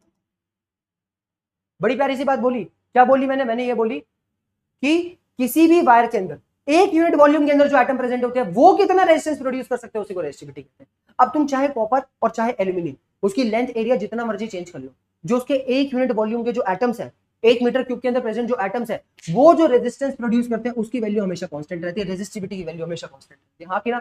1 यूनिट वॉल्यूम के अंदर जो एटम प्रेजेंट है वो कितना रेजिस्टेंस प्रोड्यूस करते हैं, उसी को हम लोग क्या कहते हैं? रेजिस्टिविटी। और इसी से कंपेयर करते हैं हम लोग दो मटेरियल के बीच में, जो सिर्फ मटेरियल के चेंज होने से चेंज होती है। लेंथ एरिया जितना मर्जी चेंज कर लो, पर यूनिट वॉल्यूम के अंदर जो एटम्स प्रेजेंट होते हैं वो जितना रेजिस्टेंस प्रोड्यूस करते हैं उसकी वैल्यू चेंज नहीं। तभी तो उसका नाम स्पेसिफिक रेजिस्टेंस दे रखा है। हाँ कि ना? अब तुम कहोगे इसको निकालने का फॉर्मुला, तो इसको निकालने के लिए हम लोग क्या यूज कर सकते हैं? रो इज इक्वल टू, तुम्हें पता है हम लोग फॉर्मुला पढ़ गया है, R is equal to rho L upon A. तो यहाँ से रो का फॉर्मुला हमारे पास हो जाता है R into A upon A. Area change करने से, लेंथ चेंज करने से रेजिस्टेंस चेंज होगा? नहीं चेंज होगा। रेजिस्टिविटी की वैल्यू, रेजिस्टेंस तो चेंज होगा, रेजिस्टिविटी की वैल्यू के ऊपर एरिया और लेंथ का कोई फर्क नहीं पड़ता। अभी प्रूव कर दूंगा, ये तो फॉर्मुला में आता है। एस यूनिट निकालने हुए तो क्या करेंगे? रेजिस्टेंस की एस यूनिट होती है ओम, एरिया को मेजर करते हैं मीटर स्क्वायर में, लेंथ को मेजर करते हैं मीटर में, मीटर से मीटर काट दिया, हमारे पास एस यूनिट आ गई ओम मीटर। फील निकल के आई तुम लोगों को? फील निकल के आई? हाँ कि ना? अब तुम्हारे को एक और बात बताऊं, ध्यान से सुनो। ये देखो, मैं तुम्हारे को बड़ी प्यारी चीज बताता हूँ, तुम कहोगे शिट भाई तूने तो मौज बांध दी, तूने तो मौज बांध दी। हम लोगों ने रेजिस्टेंस का फॉर्मूला क्या पढ़ा है? हम लोगों ने पढ़ा है रो एल अपॉन ए। हाँ कि ना? सही बात है कि नहीं? अगर मैं इस पूरे को एरिया अपॉन एरिया से मल्टीप्लाई कर दूं, एरिया अपॉन एरिया से मल्टीप्लाई कर दूं, तो मेरे पास क्या आ जाएगा? मेरे पास आ जाएगा रो लेंथ इंटू एरिया, मेरे पास वॉल्यूम के इक्वल होता है, और ए इंटू ए मेरे पास आ गया ए स्क्वायर। रेजिस्टेंस का फॉर्मूला आ गया मेरे पास। हाँ कि ना? सही बात है कि नहीं? अब एरिया चाहे मैं वायर का किसी मर्जी को चेंज कर लूं, एरिया की वैल्यू अगर मैं यहाँ पे कांस्टेंट एज्यूम कर लूं, तो मेरे पास क्या आ रहा है? मेरे पास आ रहा है rho into V, rho into V. अब तुम खुद सोचो, रेजिस्टिविटी क्या होती थी? रेजिस्टिविटी होती थी कि वो रेजिस्टेंस, कितना रेजिस्टेंस कोई सी भी क्वांटिटी 1 यूनिट वॉल्यूम में, 1 मीटर क्यूब के वॉल्यूम में प्रोड्यूस कर। टोटल रेजिस्टेंस निकालने के लिए उसको हम लोग वी वॉल्यूम से मल्टीप्लाई करें। 1 यूनिट वॉल्यूम कितना रेजिस्टेंस प्रोड्यूस कर रही है रो, टोटल रेजिस्टेंस कितना हो जाएगा उसको वॉल्यूम से मल्टीप्लाई कर। आया दिमाग में? नहीं आया? बाकी इतना तुम्हारे को डीप में नहीं जाना, अभी आगे जाकर के इसको ये भी टच करवाऊंगा, ये सारे फॉर्मुलाज भी टच करवाऊंगा, बट फील लेके जाओ। अभी फील लेके क्या जानी है, फील लेके हम लोगों ने जानी है कि रेजिस्टेंस लेंथ के डायरेक्टली प्रोपोर्शनल होता था, रेजिस्टेंस एरिया के इनवर्सली प्रोपोर्शनल होता था। दोनों को जोड़ करके हम लोगों ने देखा R is equal to rho L upon A, ये जो रो हमारे पास होता है मटेरियल का कांस्टेंट होता है, इसको हम लोग स्पेसिफिक रेजिस्टेंस भी कहते हैं, स्पेसिफिक रेजिस्टेंस भी कहते हैं, जो डिपेंड करता है सिर्फ और सिर्फ किसकी प्रॉपर्टी के अंदर, मटेरियल की प्रॉपर्टी के अंदर। हाँ कि ना, सही बात है कि नहीं? मटेरियल के चेंज होने से ही रेजिस्टिविटी की वैल्यू पे चेंज फर्क पड़ता है, और किसी भी चीज से मटेरियल हमारे पास रेजिस्टिविटी की वैल्यू पे फर्क नहीं पड़ता। What is resistivity? Resistivity is defined as the amount of resistance, वो अमाउंट ऑफ रेजिस्टेंस जो कौन प्रोड्यूस करता है, जो 1 मीटर क्यूब के अंदर प्रेजेंट एटम प्रोड्यूस करते हैं। ये सिर्फ और सिर्फ मटेरियल के ऊपर डिपेंड करता है और किसी प्रॉपर्टी के ऊपर डिपेंड नहीं करता। सब देखो, तुम्हारे को पता है, तुम समझ लो, फील कर लो, और तुम्हारे को लिखने के लिए इससे ज्यादा की जरूरत नहीं, जितना मैंने लिख रखा है। What is resistance? Resistance resistivity और specific resistance is defined as the property of the material to resist electric current passing through the conductor, amount of resistance produced by the conductor in per unit volume। एक unit volume के अंदर जो conductor है वो कितना resistance produce कर सकता है, इसी चीज को हम लोग रेजिस्टिविटी और स्पेसिफिक रेजिस्टेंस कहते हैं। Formula R is equal to rho is equal to R into A upon L, ऐसा होती है ओम मीटर, और the volume of the resistivity is the value of the resistivity is fixed for a given material। किसी given material के लिए resistivity की value change होती ही नहीं है। रेजिस्टिविटी की वैल्यू सिर्फ तभी चेंज होती है जब हमारे पास क्या चेंज होता है, मटेरियल। ज्यादा हो रहा है, ज्यादा नहीं हो रहा, बिल्कुल सही हो रहा है। अभी तुम्हारे को यही तो बोला कि ये वो पार्ट है जहां तुम्हारे को दिमाग लगाना पड़ेगा, जहां तुम्हारे को दिमाग खर्च करना पड़ेगा। अगला पार्ट हमारे को कहता है derive the condition of Ohm's law. पहला तरीका मैंने तुम्हारे को बताया था कि मैं तुम्हारे को रेजिस्टेंस का फॉर्मूला रो एल अपॉन ए दो तरीके से डिराइव करके दिखाऊंगा। एक तरीका तो हम लोगों ने कर लिया, वो जो बेसिक 10th क्लास में भी तुम लोग पढ़ के आए हो, factors influencing the amount of resistance, हम लोग पढ़ लिया, ये वाला तरीका पढ़ लिया। अब दूसरा तरीका, मेरी बात ध्यान से सुनो, अगर मैं ओम्स लॉ की कंडीशन को डिराइव करना चाहूं, और ओम्स लॉ की कंडीशन से ही देखना मैं रेजिस्टेंस का फॉर्मूला भी निकालूंगा। हम लोग एक फॉर्मूला पढ़ के आए हैं, I is equal to NE into VD into A। हाँ कि ना, I is equal to V। क्या कोई दिक्कत? अब मैं क्या करता हूँ, इस ड्रिफ्ट वेलोसिटी की जगह पर फॉर्मूला डाल देता हूँ इन टर्म्स ऑफ पोटेंशियल वाला। अगर तुम्हारे को याद हो तो हमारे पास VD का फॉर्मूला क्या होता था, VD का फॉर्मूला हमारे पास होता था EV अपॉन में M इंटू L इंटू में टॉ एवरेज। जिस भी बंदे ने ड्रिफ्ट वेलोसिटी के ये सारे फॉर्मूलाज नहीं देख रखे तो वो जाए यूट्यूब पे, तो यूट्यूब पे सर्च करे, क्या सर्च करे स्किलशाला करंट इलेक्ट्रिसिटी लेक्चर नंबर 3, और उसके अंदर हम लोगों ने ड्रिफ्ट वेलोसिटी बहुत ढंग से कर रखा है। और जो भी बच्चा इसको साइड पे देख रहा है, साइड पे जाकर के प्लेलिस्ट को गो थ्रू करे और चैप्टर लेक्चर नंबर 3 देख के आते हैं, जिसको ड्रिफ्ट वेलोसिटी नहीं आती। जरूरी है यार ड्रिफ्ट वेलोसिटी यहाँ पर। अब देखो, ड्रिफ्ट वेलोसिटी की जगह पे मैं क्या डालूंगा, EV अपॉन में ML इंटू में tau average, I is equal to N into E। यहाँ पे डालूंगा EV अपॉन में M इंटू L इंटू में टॉ एवरेज, और साथ में मेरे पास क्या है, क्या कोई दिक्कत? अब देखो मैं क्या करता हूं, मैं इस V को लाकर के नीचे डिवाइड कर लेता हूं, मेरे पास आ जाएगा I अपॉन में V is equal to N into E into E, क्या हो गया, E स्क्वायर अपॉन में M इंटू में टॉ एवरेज। ओ सर आपने L छोड़ दिया, नहीं, मैं A और L को करके लिख लेता हूं साइड। क्या कोई दिक्कत? इतना लिख लिया। मैंने क्या करा, मैंने इस V को लाकर के नीचे डिवाइड करा, I अपॉन V हो गया, N सीधा आ गया, E स्क्वायर हो गया, टॉ एवरेज आ गया, M आ गया, A आ गया, L आ गया। क्या कोई दिक्कत? अब मैं अगर इसको रेसिप्रोकल कर दूं, अब मैं क्या कर दूं, इसको रेसिप्रोकल कर दूं, तो रेसिप्रोकल करने की वजह से मेरे पास क्या होगा, मेरे पास V upon I is equal to N M upon में NE स्क्वायर इंटू में टॉ एवरेज इंटू में L अपॉन में A। अब याद करो ये V अपॉन I किसके इक्वल होता था। अब देखो हम लोगों ने ओम्स लॉ की डेरिवेशन ऐसी कर ली, वो लोग पता क्या करते हैं, यहां से अगर मैं ये देखो, अब मैं यहां से रेजिस्टेंस बताऊंगा, ओम्स लॉ की डेरिवेशन करनी होती तो I को ऊपर ले जाकर मल्टीप्लाई कर देता था, V is equal to M upon में NE square tau average into में L अपॉन में A इंटू में I। हाँ कि ना, I ऊपर जाकर मल्टीप्लाई हो जाता, तो V इंटू I अपॉन में समथिंग कांस्टेंट जिसको हम लोग रेजिस्टेंस कहते थे। आगे हमारे पास V is equal to I। यार सही बात है कि नहीं? मतलब ये पूरी वैल्यू हमारे पास किसके इक्वल होगी, रेजिस्टेंस की। बिल्कुल सही बात है, हम लोग जानते हैं V अपॉन I किसके इक्वल होता है, रेजिस्टेंस के। तो रेजिस्टेंस को मैं M अपॉन में NE स्क्वायर इंटू में टॉ एवरेज इंटू में L अपॉन में A भी लिख सकता हूँ। ले आ गया रेजिस्टेंस का। मैं तुम्हारे को क्या कह रहा हूँ, तुम्हारे को ये सारी चीजें मैंने आगे फिर दोबारा से लिख रखी है, तुम्हारे को दोबारा लिखने की जरूरत नहीं है। अभी इसको समझ लो, सिर्फ और सिर्फ समझने पे ध्यान दे लो, लिख लेना आराम से, लिख लेना आराम से। दोबारा लिखोगे, पॉज करके लिख लोगे, तुम्हारे को बहुत अच्छे समझ आ जाएगा, साथ साथ बहुत अच्छे नोट्स भी बन जाएंगे। मैंने तुम लोगों को क्या बोला, मैंने तुम लोगों को बोला कि रेजिस्टेंस का फॉर्मूला हमारे पास एक और आ चुका है, और वो मेरे पास क्या आ चुका है, वो आ चुका है हमारे पास M अपॉन में NE स्क्वायर इंटू में टाउ एवरेज इंटू में L अपॉन में। अगर मैं इसको रेजिस्टेंस के स्टैंडर्ड फॉर्मूला से कंपेयर करूं तो इसको हम लोग रो L अपॉन ए कहते थे। हाँ कि ना? तो क्या रो की वैल्यू मेरे पास सीधी सीधी ये नहीं होगी, L अपॉन ए तो साइड हो गया। और तुम खुद सोचो, किसी भी कंडक्टर के लिए मास ऑफ इलेक्ट्रॉन कांस्टेंट होता है, इलेक्ट्रॉन का चार्ज कांस्टेंट होता है, नंबर ऑफ इलेक्ट्रॉन इन पर यूनिट वॉल्यूम कांस्टेंट होते हैं, और टॉ एवरेज भी constant. It is the constant for a conductor. और मैं तुम्हारे को यही तो कहता था, the amount of resistance produced by the number of electron in a per unit volume is known as resistivity. Resistivity का भी फॉर्मूला एक और निकल के आ गया, दैट इज m अपॉन में n e स्क्वायर इनटू में tau। देखा देखा देखा बावे, आई नहीं आई, फील निकल गए। अब अगर मैं सारे फॉर्मूला समराइज करवाना चाहूं किसी बच्चे को, किसी, ये देखो सब कुछ लिख रखा मैंने, सब कुछ लिख रखा एवरीथिंग। यहाँ पे बस minus E V upon M L नहीं आएगा, यहाँ पे नीचे नीचे ईवी अपॉन में एमएल आया, इसको पुट करा, वी लाकर के नीचे डिवाइड कर लिया, N E square tau average ए अपॉन में एमएल हो गया, इसको रेसिप्रोकल कर दिया। अब मुझे पता है ये मेरे पास पूरा पूरा कंपेयरिंग, इसको इक्वेशन कंपेयर कर दूं तो V upon I is equal to R आ गया मेरे पास फॉर्म्स लोग। अब इसको यहाँ से रेजिस्टेंस का एक फॉर्मूला हम लोग निकालते हैं, एम अपॉन में N E square tau average upon में एल इनटू में ए, जहाँ पे एम हमारे पास मास ऑफ इलेक्ट्रॉन होता है, एन हमारे पास number of electron in a per unit volume, E हमारे पास charge of electron, tau average हमारे पास क्या होता है एवरेज रिलैक्सेशन टाइम, एल हमारे पास लेंथ ऑफ द कंडक्टर और ए हमारे पास एरिया ऑफ क्रॉस सेक्शन। यहां से रेजिस्टिविटी का एक फॉर्मूला निकलता है, रेजिस्टिविटी का फॉर्मूला हमारे पास m अपॉन में n e स्क्वायर इनटू में tau एवरेज। खत्म, फिनिश नहीं, मतलब लेक्चर फिनिश नहीं, अभी तो बहुत कुछ बचा हुआ, अभी तो तुम्हारे को बहुत सारी चीजें करवाऊंगा।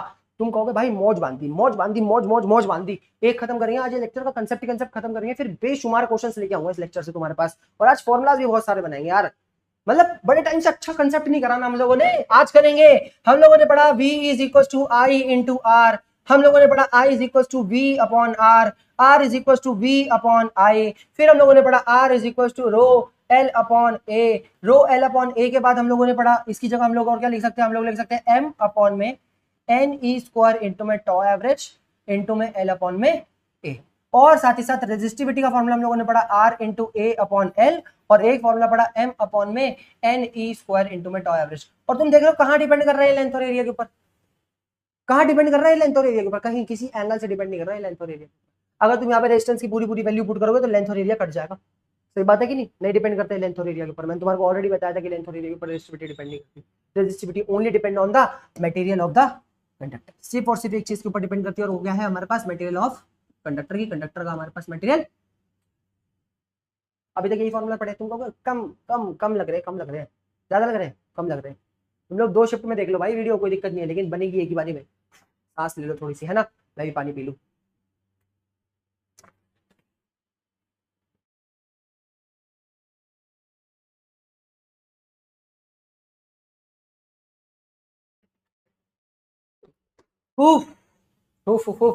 ऊर्जा और ऊर्जा। अब मेरी बात ध्यान से समझो, ये कर लिया हम लोगों ने, ये भी कर लिया। अब पता है क्या, तुमसे ना पेपर में क्वेश्चंस कैसे पूछे जाते हैं, तुमसे पेपर में क्वेश्चन पूछे जाते हैं, इसको समझने की कोशिश करना कि अगर मैं लेंथ को डबल कर दूं तो इससे रेजिस्टेंस पे क्या फर्क पड़ेगा, अगर मैं लेंथ को हाफ कर दूं तो इससे रेजिस्टेंस पे क्या फर्क पड़ेगा, अगर मैं एरिया को डबल कर दूं तो इससे रेजिस्टेंस पे क्या फर्क पड़ेगा। मतलब कौन कौन सी कंडीशंस को चेंज करने पे हमारे रेजिस्टेंस के ऊपर कैसे कैसे फर्क पड़ सकता है। जितने पॉसिबल केसेस है सारे के सारे पॉसिबल केसेस हम लोग कर लेंगे, और इसकी क्वेश्चन वाली वीडियो भी अलग से करना, क्योंकि क्वेश्चन वाली वीडियो के अंदर हमारे पास और नए नए नए नए कंसेप्ट निकलते रहते हैं जैसे जैसे हम लोग क्वेश्चन को प्रैक्टिस करते जाते हैं। क्या बोला मैंने बोला हमारा टॉपिक क्या है, व्हाट इज द इफेक्ट। लिख मैंने सब रखा जितना तुम्हारे को लिखना, अभी समझना। तुमसे क्वेश्चन क्या कह रहा है, what is the effect of change in length area and radius of the wire if wire stretch n times. मतलब इन सारे चीजों का इफेक्ट क्या होता है। जैसे मान लो कि मेरे पास क्या है, मेरे पास एक वायर है जिसकी लेंथ मुझे क्या दे रखी है n, और इसका रेजिस्टेंस मुझे क्या दे रखा है r। मान लो कि मैं बोलता हूं मैंने अपनी वायर को क्या कर दिया, वायर को डबल कर दिया, 12 कर दिया, तो मेरे पास रेजिस्टेंस क्या हो जाएगा। तुम जानते हो रेजिस्टेंस जो होता है वो डायरेक्टली प्रोपोर्शनल होता है लेंथ के। अगर लेंथ को डबल कर दिया मैंने तो रेजिस्टेंस भी कहीं ना कहीं क्या हो जाना चाहिए, डबल हो जाना चाहिए। इसको प्रूव करूं, यहाँ पर मेरे पास कोई ना कोई नया रेजिस्टेंस आ जाएगा, इसको r डैश। इनिशियल रेजिस्टेंस की वैल्यू लिखना चाहूं तो r is equal to rho L upon A. अब यहाँ पे नया रेजिस्टेंस लिखना चाहूं तो नया resistance is equal to rho, नई लेंथ हमारे पास क्या है 12 अपॉन में ए। इस 2 को निकालूंगा बाहर, मेरे पास आ जाएगा r dash is equal to rho 2 into rho L upon A. Rho L upon A हमारे पास पुराने रेजिस्टेंस के इक्वल होता था, तो r dash is equal to 2 into r। मतलब जो नया रेजिस्टेंस है वो कहीं ना कहीं हमारे पुराने रेजिस्टेंस का हो जाएगा, पुराने रेजिस्टेंस का दोगुना हो जाएगा। लेकिन ये है गधा मजदूरी, ये है गधा मजदूरी। तुम मजदूर हो, ये तो तुमने देख लिया कि लेंथ की डायरेक्टली प्रोपोर्शनल है, ये डबल तो ये भी डबल, लेकिन हर जगह ना ये चीज करना थोड़ा सा बच्चों के लिए टिपिकल हो जाता है। हाँ कि ना, तुम कैसे कर सकते हो, अगर ये 2 सेंटीमीटर है 2 का 4 कर दिया, डबल कर दिया, तो रेजिस्टेंस भी कहीं ना कहीं डबल हो जाएगा। लेकिन इसको निकालने का एक बहुत छोटा सा तरीका हमारे पास, बहुत छोटा सा। और तुम्हें पता है क्या, लेंथ को चेंज करने के ना 2 तरीके हैं, किसी भी वायर की लेंथ को चेंज करने के 2 तरीके हैं। अभी हम लोग ये जो तरीका यूज कर रहे हैं, यहाँ पे हम लोग रेजिस्टिविटी और एरिया की वैल्यू को कांस्टेंट मानते हैं। क्या मानते हैं, एरिया की वैल्यू को कांस्टेंट मानते हैं। 2 तरीके लेंथ को चेंज करने के क्या है, 2 तरीके लेंथ को चेंज करने के, या तो उसके अंदर और वायर लाके ऐड कर दी जाए। मेरे पास 4 सेंटीमीटर की मान लो कॉपर वायर है और मुझे उसका 8 का करना है, तो उसको खींच के 8 का करा जा सकता है, या तो उसके अंदर और 4 सेंटीमीटर की वायर ला करके ऐड करी जा सकती है। सही कह रहा हूं कि नहीं कह रहा। अब मेरी बात ध्यान से सुनना, अगर मैं इसको डबल करने के लिए इसके अंदर ला करके और वायर ऐड करता हूं तो इसका एरिया चेंज नहीं होगा, हाँ कि ना, एरिया चेंज नहीं होगा, एरिया कांस्टेंट रहेगा, वॉल्यूम भले ही चेंज हो जाएगी क्योंकि और वायर आकर के ऐड हुई है। लेकिन अगर इसको 2 का 4 करने के लिए मैं खींच दूंगा तो लेंथ के साथ साथ एरिया भी तो चेंज हो जाएगा, एरिया भी तो कम हो जाएगा अगर मैं इसको खींच दूंगा तो, सही बात है कि नहीं। तो अभी हम लोग लेंथ को स्ट्रेच नहीं कर रहे हैं, अभी हम लोग लेंथ को अंदर सिर्फ और वायर ला करके ऐड करते जा रहे हैं जिससे उसकी लेंथ इंक्रीज हो रही है, keeping rho and A constant. Area constant रखने का मतलब ही क्या है, एरिया कांस्टेंट रखने का मतलब ही यही है कि उसके अंदर और वायर ला करके ऐड करी गई है, यानी यहाँ पर वॉल्यूम जो हो रही होगी हमारे वायर की क्या हो रही होगी, चेंज हो रही होगी, हाँ कि ना।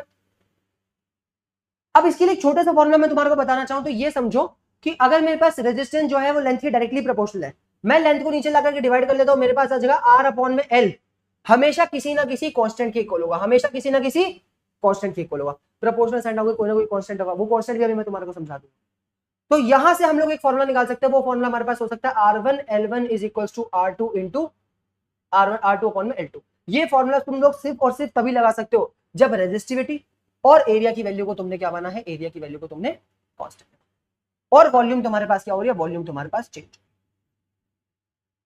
तुम खुद देख लो, इधर से देख लो, अगर मान लो मैं यहाँ पे R को क्या लिखता, यहाँ पे लिख लेता R अपॉन में L is equal to rho upon में A, क्या लिख लेता, is equal to rho upon में A, इस पूरी टर्म को मैं ये लिख लेता, क्या कोई दिक्कत। और मैं यहाँ पे भी क्या लिख देता, R डैश अपॉन में 12 is equal to rho upon में A, हाँ कि ना। ये रो अपॉन में हमारे पास क्या है, कांस्टेंट नहीं है, यही तो बोला मैंने, R अपॉन L हमेशा किसके इक्वल होगा, कोई ना कोई कांस्टेंट, और यहाँ पे रो और A को हम लोगों ने कांस्टेंट एज्यूम करा है, तो क्या मैं लिख नहीं सकता R1 अपॉन में L1 is equal to R2 upon में L2, दोनों की वैल्यू रो अपॉन में, क्या मैंने कुछ गलत कहा, सही बात है कि नहीं, वही तो लिखा R1 अपॉन में L1 is equal to R2 upon में L2, और देखो 2 मिनट में सॉल्व हो जाएगा इस फॉर्मूला से, 2 मिनट में, कैसे 2 मिनट में। R1 की वैल्यू हमारे को कितनी दे रखी थी R, L1 की वैल्यू कितनी दे रखी थी L, R2 की वैल्यू निकालने के लिए बोली गई थी, L2 की वैल्यू 12 दे रखी थी, L से L मार दिया, 2 पर जाकर मल्टीप्लाई हो गया, R2 is equal to 2 R1, क्या कोई दिक्कत, इजी है या नहीं। क्या बोला मैंने बोला कि हम लोग सबसे पहला फॉर्मूला जो निकाल के लेके आते हैं वो क्या लेकर आते हैं, वो निकाल के लेकर के आते हैं हम लोग R1 अपॉन में L1, R1 अपॉन में L1 is equal to R2 upon में L2। ये फॉर्मूला स्ट्रिक्टली तुम तब यूज करोगे जब तुम लोग क्या कर रहे हो, रो और एरिया की वैल्यू को क्या रख रहे हो, कांस्टेंट। और रो और एरिया को कांस्टेंट रखने का मतलब क्या, अगर तुम लेंथ चेंज कर रहे हो और एरिया कांस्टेंट रख रहे हो मतलब और वायर लाके ऐड करी गई है, ना कि उसको खींचा गया, हाँ कि ना, खींचा जाता तो एरिया चेंज हो जाता, मतलब इसके अंदर वॉल्यूम हमारे पास क्या हो जाती है, इसके अंदर वॉल्यूम हमारे पास चेंज।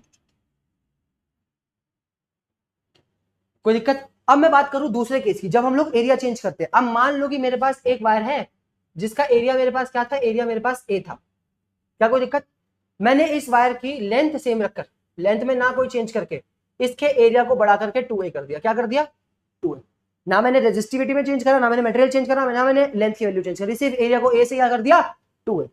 अब इस पर्टिकुलर केस के अंदर रेजिस्टेंस पे क्या फर्क पड़ेगा, अब तुम्हारे को पता है अगर इसका रेजिस्टेंस लिखना चाहूं तो R is equal to rho L upon A, और इसका रेजिस्टेंस लिखना चाहो तो नया resistance is equal to R1 और R2 अज्यूम कर लेते हैं हम लोग, R2 is equal to rho L upon में नया एरिया हमारे पास 2 है, क्या कोई दिक्कत। अब मैं इसको 1/2 को बाहर ले लूं तो R2 is equal to 1 upon में 2 इंटू में रो L अपॉन में A, और यहां से हमारे को क्या पता लग रहा है R2 is equal to rho L upon A हमारे पास किसके इक्वल है, R1 के, R1 अपॉन 2, एरिया हमारे रेजिस्टेंस हमारे पास क्या होगा आधा, अगर एरिया डबल हो रहा है तो रेजिस्टेंस क्या हो जाएगा, रेजिस्टेंस हमारे पास आधा हो जाएगा।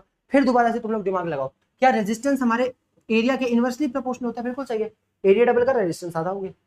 लेकिन अगर मैं इस एरिया को ऊपर ले जाकर मल्टीप्लाई करता तो R इंटू ए हमेशा किसी ना किसी कांस्टेंट के इक्वल होगा, यहाँ पे भी वही कांस्टेंट क्या होगा, अगर मैं इस एरिया को ऊपर मल्टीप्लाई कर देता तो R1 into A is equal to rho into L, हाँ कि ना, और इस यहाँ पे मल्टीप्लाई कर देता तो R2 into 2A is equal to rho into L. अब रो इंटू एल तो हमारे पास क्या कांस्टेंट है दोनों जगह पे, माना हम लोगों ने रो और एल को कांस्टेंट, सही बात है कि नहीं, तो R1 into A1 is equal to R2 into A2, यहाँ से भी मैं फॉर्मुला क्या लगा सकता हूँ, R1 into A1 is equal to R2 into A2, सीधा सीधा ये फॉर्मुला लगाओ, ये गधा मजदूरी करो ही मत, क्या बोला मैंने, ये गधा मजदूरी करो ही मत, सीधा सीधा ये फॉर्मूला लगा। और ये फॉर्मूला तुम लोग सिर्फ तभी कब लगा सकते हो, फिर दोबारा से अब लिख लेते हैं, क्या कोई दिक्कत, और तुम्हारे को सॉल्व करके दिखाना चाहो ना 2 मिनट में आ जाएगा। क्या था हमारे पास formula, R1A1 is equal to R2A2, initial resistance हमारे को कितना दे रखा R, एरिया दे रखा A R2, और फाइनल जो एरिया हमारे पास हो चुका है वो हो चुका है 2। तो क्या हुआ, A से A कटा, 2 जाके नीचे डिवाइड हो गया, R2 is equal to R1 upon में, आया नहीं आया, यही तो था हमारा R1 अपॉन में 2 आता।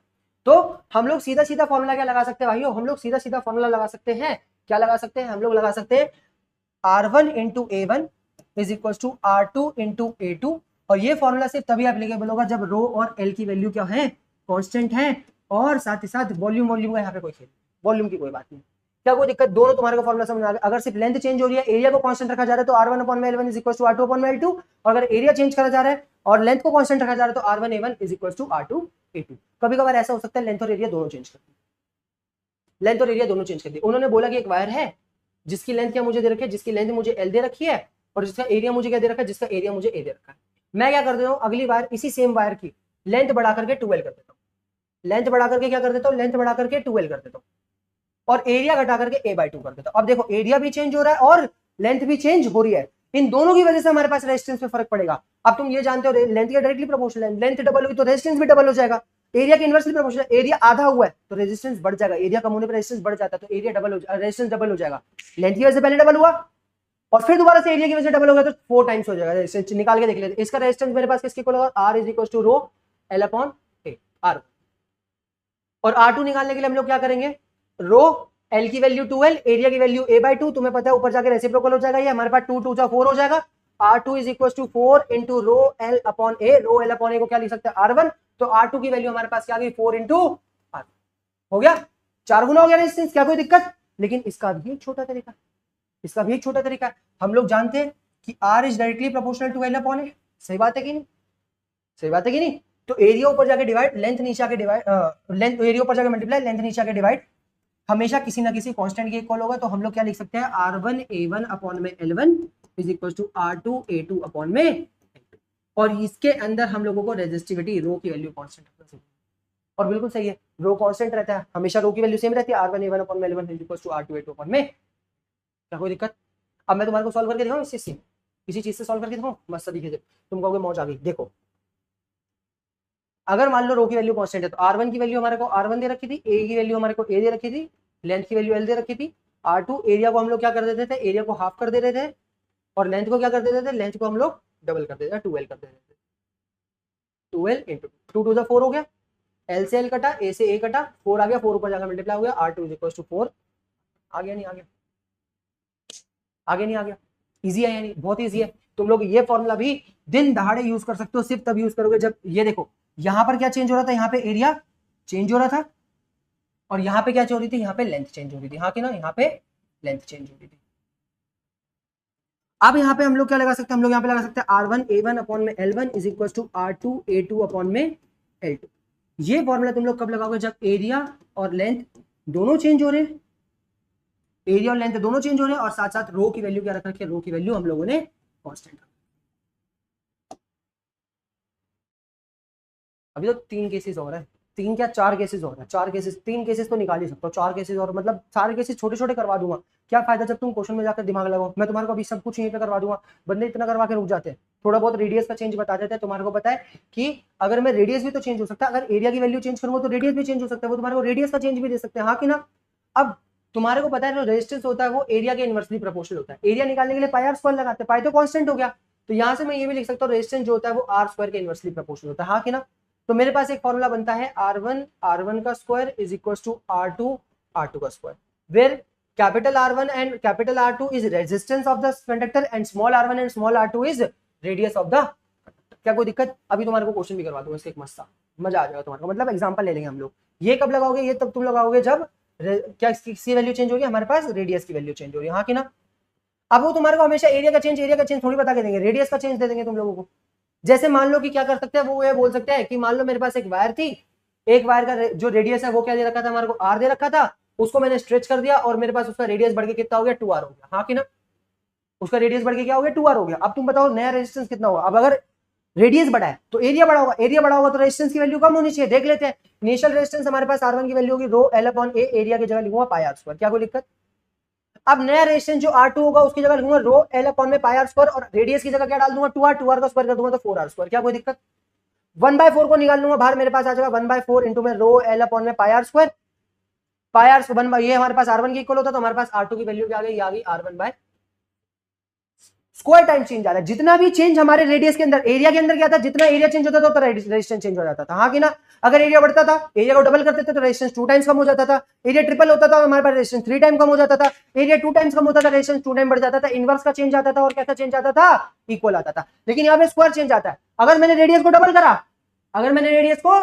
करा तो रेजिस्टेंस कम होगा, कितना कम होगा, उसका स्क्वायर टाइम्स 4 टाइम्स कम हो जाएगा। अगर मैं रेडियस को 3 टाइम्स चेंज करता तो मेरे पास रेजिस्टेंस 9 टाइम्स कम हो जाता। क्या कोई दिक्कत? सही बात है कि नहीं? बहुत ईजी है नहीं? अब सीधा सीधा हमारे फॉर्मुला से निकाल के देखते हैं इसको। फॉर्मुला से इतना ईजी हो जाएगा, तुम लोग सोच भी नहीं सकते। R1 की वैल्यू R1 दे रखी है, R1 का स्क्वायर R स्क्वायर हो गया, R2 दे रखा है, R2 की वैल्यू 2R दे रखी है, 2R का स्क्वायर कर दोगे तो 4R स्क्वायर हो जाएगा, R स्क्वायर से R स्क्वायर मार दिया, 4 जाके नीचे डिवाइड हो गया, R2 is equal to R1 bye. देख लिया हम लोगों ने, चेंज इन लेंथ का रेजिस्टेंस के ऊपर इफेक्ट देख लिया, एरिया का चेंज करने का देख लिया, रेडियस का देख लिया, और लेंथ और एरिया दोनों का भी देख लिया। 4 केसेस हो गए। ये 4 केसेस अपने दिमाग में बैठा लो। अभी तक मैंने इसको स्ट्रेच करने वाला केस नहीं पढ़ा, जहां पे हमारी वॉल्यूम कांस्टेंट हो जाती है। अभी तो सब में वॉल्यूम चेंज हो सकती है, हाँ कि ना? इसमें वॉल्यूम चेंज हो सकती है, इसमें वॉल्यूम चेंज हो सकती है, इसमें वॉल्यूम चेंज हो सकती है, इसमें वॉल्यूम चेंज हो सकती है। वॉल्यूम कांस्टेंट का केस अभी तक मैंने नहीं पढ़ा।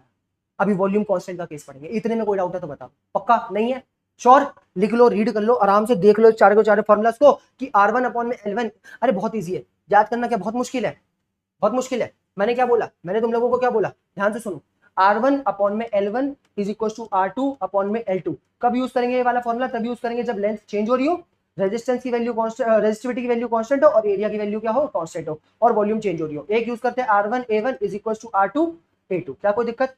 ये तब यूज करते हैं हम लोग R1 A1 is equal to R2 A2। कब यूज करते हैं? जब हमारे पास रो की वैल्यू कांस्टेंट हो, लेंथ की वैल्यू कांस्टेंट हो, और साथ ही साथ वॉल्यूम की कोई बात यहाँ पे, एरिया चेंज हो रहा है। एक यूज करते हैं हम लोग R1 इंटू A1 अपॉन में L1, और एक यूज करते हैं हम लोग R2 इंटू A2 अपॉन में L2। क्या कोई दिक्कत? कब यूज करते हैं? जब लेंथ और एरिया दोनों चेंज हो रहा होता है, रो की वैल्यू कांस्टेंट होती है। और एक हम लोग यूज करते हैं क्या? R1 इंटू R1 का square is equal to R2 into R2 का स्क्वायर। कब यूज करते हैं? जब रेडियस की वैल्यू चेंज होती है। क्या कोई दिक्कत? ऐसी याद होना चाहिए, ऐसे याद होना चाहिए, ऐसे याद होना चाहिए। क्या कोई दिक्कत? बहुत ईजी है, बहुत बहुत बहुत बेशुमार ईजी है। भाई मास्टर तुमने हटा दिया, मास्टर तुमने हटा दिया, आगे सब लिख रखा है। अब हम लोग पढ़ते हैं, अगर मैं किसी वायर को स्ट्रेच करने से क्या होगा? क्या कोई दिक्कत? अब मान लो कि मेरे पास क्या थी? मेरे पास एक वायर थी, मेरे पास एक वायर थी जिसकी लेंथ मुझे क्या दे रखी है? जिसकी लेंथ मुझे L दे रखी है। अब मैं इसको स्ट्रेच कर देता हूँ, स्ट्रेच करने पे खींच देता हूँ। अब तुम्हें पता है जब खींचूंगा तो इसका एरिया भी चेंज होगा। कांस्टेंट क्या रहेगी? कांस्टेंट रहेगी वॉल्यूम। मैंने बोला मैंने इस L को खींच करके 12 कर दिया, इस L को खींच करके क्या कर दिया? 12 कर दिया। पर अब यहाँ पे एरिया भी चेंज हो गया होगा, वॉल्यूम कांस्टेंट रहेगी, वॉल्यूम चेंज नहीं होगी। हाँ कि ना? खींचने पे वॉल्यूम थोड़ी चेंज हो जाएगी, जितनी पहले वायर थी भाई उतनी रहेगी, बस लेंथ क्यों चेंज होगा? क्योंकि मैंने इसको खींच दिया, एरिया भी चेंज हो गया। तो रेजिस्टेंस का फॉर्मुला मेरे पास क्या होता है? रेजिस्टेंस का फॉर्मुला होता है मेरे पास रो L अपॉन ए। अब मैं सीधा सीधा एरिया नहीं लिख सकता, एरिया भी चेंज होगा। तो इसके लिए मैं क्या करता हूँ? इसको मैं लेंथ अपॉन लेंथ से मल्टीप्लाई कर देता हूँ। तुम कहोगे क्यों? अभी समझना। मैंने बोला यहाँ से फिर मेरे पास क्या आ जाएगा? Resistance is equal to rho L square upon में एरिया इंटू लेंथ। किसके इक्वल होता है? वॉल्यूम के। क्या रेजिस्टिविटी और वॉल्यूम कांस्टेंट है? हाँ कांस्टेंट है। देख पा रहे resistance is directly proportional to L square. अब L स्क्वायर के प्रोपोर्शनल है। अब यहां से हमारे पास क्या आता है? R1 अपॉन में L1 का square is equal to R2 upon में L2 का स्क्वायर। क्या कोई दिक्कत? अब मान लो अगर इनिशियल रेजिस्टेंस R था और उसको स्ट्रेच करके मैंने 12 लेंथ पे कर दिया, तो मेरे पास क्या आएगा? R1 इनिशियल लेंथ मेरे पास R1, इनिशियल रेजिस्टेंस मेरे पास R1, लेंथ मेरे पास L स्क्वायर, R2 हमारे को निकालना है, और नई लेंथ जो हमारे पास 12 का स्क्वायर कर दूंगा तो 4L स्क्वायर, L स्क्वायर से L स्क्वायर कट गया, 4 ऊपर जाकर मल्टीप्लाई हो गया, R2 is equal to 4 into R। Length बढ़ने से रेजिस्टेंस बढ़ेगा, मुझे पता है 110% बढ़ेगा, लेकिन तुम देख रहे हो स्क्वायर टाइम का चेंज आ रहा है। लेंथ डबल करने से रेजिस्टेंस 4 गुना हो गया। क्यों? क्योंकि एरिया भी तो कम हो रहा है। क्या एरिया कम होने से रेजिस्टेंस बढ़ नहीं जाएगा? बिल्कुल सही है, बढ़ जाएगा। कंसीडर हो रहा है एरिया भी इसके अंदर। क्या मास्टर है दिमाग खराब कर रहा है? कह रहा है कभी R1 अपॉन में L1 is equal to R2 upon में L1 लगाएंगे, कभी R1 अपॉन में L1 square is equal to R2 upon में L1 स्क्वायर लगाएंगे। कब लगाएंगे? दोनों फॉर्मुलास का डिफरेंस समझने की कोशिश करना। क्या? दोनों फॉर्मुलास का डिफरेंस समझने की कोशिश करना कि R1, अब अच्छे से लिख देता हूँ, R1 अपॉन में L1 is equal to R2 upon में L2। ये फॉर्मुला कब यूज होता है? ये फॉर्मुला तब यूज होता है जब रो और एरिया की वैल्यू कांस्टेंट रहती है और वॉल्यूम चेंज हो जाती है, क्योंकि नई वायर को ऐड करा जाता है, इसी वजह से वॉल्यूम चेंज हो जाती है। वॉल्यूम चेंज क्यों हो रही है? क्योंकि इसमें हम लोग लेंथ की वैल्यू चेंज करते हैं by keeping area constant. Area constant रख के अगर लेंथ चेंज करेंगे तो 110% वॉल्यूम में फर्क पड़ेगा, क्योंकि और वायर ऐड करनी पड़ेगी। एक फॉर्मुला भी हम लोग पढ़ गया है, R1 अपॉन में L1 का square is equal to R2 upon में L2 का स्क्वायर। और ये हम लोग कब यूज करेंगे? ये हम लोग तब यूज करेंगे जब रो की वैल्यू कांस्टेंट हो और वॉल्यूम की वैल्यू कांस्टेंट हो। हाँ कि ना? वॉल्यूम की वैल्यू कांस्टेंट होने का मतलब क्या? वॉल्यूम की वैल्यू कांस्टेंट होने का मतलब ये वायर को स्ट्रेच करा गया। क्या करा गया? वायर को स्ट्रेच करा गया है, इसके अंदर लेंथ और एरिया दोनों चेंज हो रहे हैं। हाँ कि ना? तो इस वजह से हमारे पास कैसा चेंज आता है? Square type change. जब वॉल्यूम कांस्टेंट है तो ये वाला लगा, वॉल्यूम चेंज हो रही है तो ये वाला लगाना है, वॉल्यूम कांस्टेंट है तो ये वाला लगाना है। क्या कोई दिक्कत? मतलब सीधा सीधा पता लगता है कि जब हमारे पास वॉल्यूम चेंज हो रही होती है तो R is directly proportional to L, और जब वॉल्यूम कांस्टेंट होती है R is directly proportional to L square. और हम लोगों ने कौन कौन से फॉर्मूला पढ़े? R1 A1 is equal to R2 A2। ये कब पढ़ेंगे? ये हम लोग तब पढ़ेंगे जब रो और L की वैल्यू क्या हो? कांस्टेंट हो, और हमारे पास एरिया की वैल्यू क्या हो रही हो? एरिया की वैल्यू चेंज हो। एक हम लोगों ने पढ़ा R1 का square is equal to R2 का स्क्वायर। ये हम लोगों ने कब पढ़ा, जब हमारे पास क्या हो रहा हो, रेडियस चेंज हो रहा हो, रेडियस चेंज हो रहा हो। और एक हम लोगों ने क्या पढ़ा, एक हम लोगों ने पढ़ा R1A1 अपॉन में L1 is equal to R2A2 upon में L2। ये कब, जब एरिया और लेंथ दोनों ही चेंज हो। अब एक बात बताओ, जब वायर को हम लोगों ने स्ट्रेच करा तो जरूरी थोड़ी वो तुम्हारे को लेंथ का ही चेंज दे, एरिया का चेंज दे देंगे, तो क्या करोगे। मान लो कि तुम्हें बोला गया मैंने वायर को स्ट्रेच करा, वॉल्यूम कांस्टेंट है, लेंथ का चेंज देने की जगह एरिया का चेंज दे दिया कि एरिया हमारे पास क्या हो गया, पहले 2a था अब a हो गया, एरिया कम हो गया। अब क्या करोगे, एरिया का चेंज दे दे तो क्या करेंगे, ये से थोड़ी निकालेंगे स्ट्रेच करने पे ना। तुम लोग फिर ये वाला लगा सकते, कौन सा वाला, ये वाला नहीं लगा सकते। क्यों नहीं लगा सकते, क्योंकि लेंथ की वैल्यू कांस्टेंट नहीं है, उस टाइम पे लेंथ भी तो चेंज हो रही होगी अगर एरिया चेंज हो रहा है तो उस टाइम पे। हाँ कि ना, अगर स्ट्रेच कर रहे हैं तो। अब मेरी बात ध्यान से समझो, इस केस के अंदर हम लोग क्या करते हैं, अगर मान लो मेरे पास कोई वायर है, उस वायर को मैंने क्या करा, उस वायर को मैंने स्ट्रेच करके बड़ा कर दिया और उसका एरिया कम हो गया, एरिया चेंज रखा है, 2a था पहले एरिया, मान लो a बचा, तब क्या करोगे। अब रेजिस्टेंस पे क्या फर्क पड़ेगा बता सकते हो, क्योंकि लेंथ भी तो चेंज हो रही है, तुम्हारे को पता नहीं, लेंथ का चेंज ही नहीं रखा। अब क्या करोगे, तुम्हारे को पता है रेजिस्टेंस का फॉर्मूला क्या होता है, रो एल अपॉन ए, हाँ कि ना। अब एरिया चेंज हो रहा है तो हम लोग क्या करेंगे, हम लोग यहाँ पे मल्टीप्लाई कर देंगे किसको, ए अपॉन ए को। ए अपॉन ए को मल्टीप्लाई करने से क्या होगा, ए देखो कट के तो आंसर बन ही आ जाना है, एरिया इंटू लेंथ वॉल्यूम के इक्वल हो गया, R is equal to rho into B upon में ए स्क्वायर। अब ये दोनों तो कांस्टेंट है, अगर वॉल्यूम की वैल्यू कांस्टेंट होती है तो रेजिस्टेंस ए स्क्वायर के इनवर्सली प्रोपोर्शनल होता है। फॉर्मूला लगेगा R1A1 का square is equal to R2A2 का स्क्वायर। ये देखो फर्क आ गया भाई, क्यों फर्क आ गया, क्योंकि यहाँ पे L की वैल्यू भी चेंज हो रही है और A की वैल्यू भी चेंज हो रही है। क्या कांस्टेंट है, वॉल्यूम कांस्टेंट रखी हुई है। वॉल्यूम कांस्टेंट क्यों रखी गई है, क्योंकि वायर को क्या करा जा रहा है, स्ट्रेच करा जा रहा है। यहां पर R जो होता है वो A स्क्वायर के इनवर्सली प्रोपोर्शनल होता है। क्या कोई दिक्कत। अब अगर मैं चेंज निकालना चाहूं इस पूरे केस के अंदर, तो R1 की वैल्यू R1 दे रखी है, A1 की वैल्यू 2A दे रखी है, करके देखते हैं, रुक जाओ सॉल्व कर लेते हैं। R1 इंटू 2a का स्क्वायर 4a हो गया इज इक्वल टू R2, नया एरिया a हो चुका है, a स्क्वायर से a स्क्वायर कट गया और रेजिस्टेंस हमारे पास क्या आ गया, R2 is equal to 4, resistance 4 times हो जाएगा।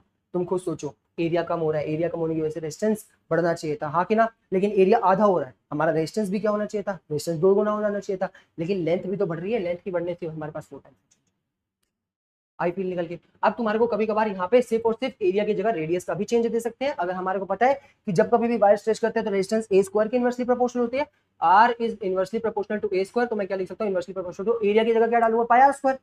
आर स्क्वायर का स्क्वायर कर देंगे तो हमारे पास क्या आ जाएगा, आर की पावर 4, तो R1 इंटू R1 की power 4 is equal to R2 into R2 की पावर 4। ये तुम कब लगाओगे, जब रेडियस चेंज हो रहा हो और वायर स्ट्रेच हो, रेडियस चेंज हो रहा हो और वायर स्ट्रेच हो, वायर स्ट्रेच हो।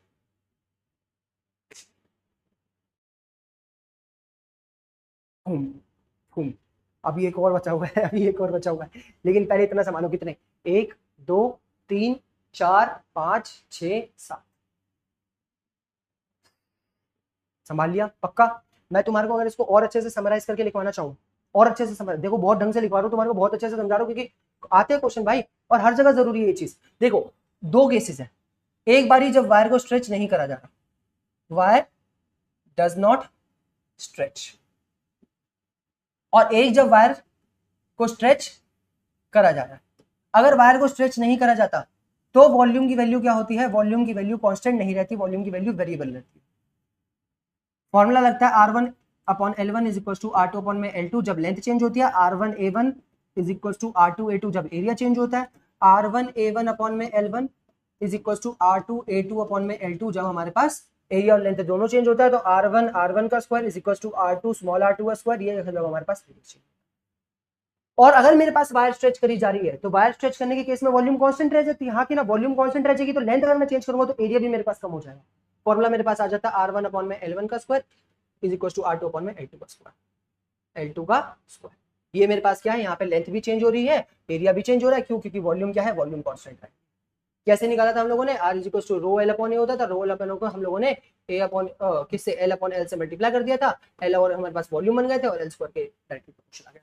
अगला अगर सिर्फ एरिया का चेंज दे रखा है तो R1A1 का square is equal to R2A2 का स्क्वायर, और यहाँ पे लेंथ और एरिया दोनों ही चेंज हो रहे हैं और वॉल्यूम क्या है, कांस्टेंट। अगर लेंथ का चेंज दे रखा है तो ये लगा देना, एरिया का चेंज दे रखा तो ये लगा देना, रेडियस का चेंज दे रखा हो तो क्या लगा देना, R1 की power 4 is equal to R2 into R2 की पावर 4। आई नहीं आई फील निकल गई। एक चीज छोटी सी और बता दे रहा हूँ मैं, एक छोटी सी चीज और बता दे रहा हूँ, इसको समझने की कोशिश कर लो कि मान लो अगर मैं वायर को स्ट्रेच करता हूँ, मैं वायर को क्या करता हूँ, मैं वायर को एन टाइम स्ट्रेच कर देता हूँ। क्या कितना टाइम स्ट्रेच कर देता हूँ? N time.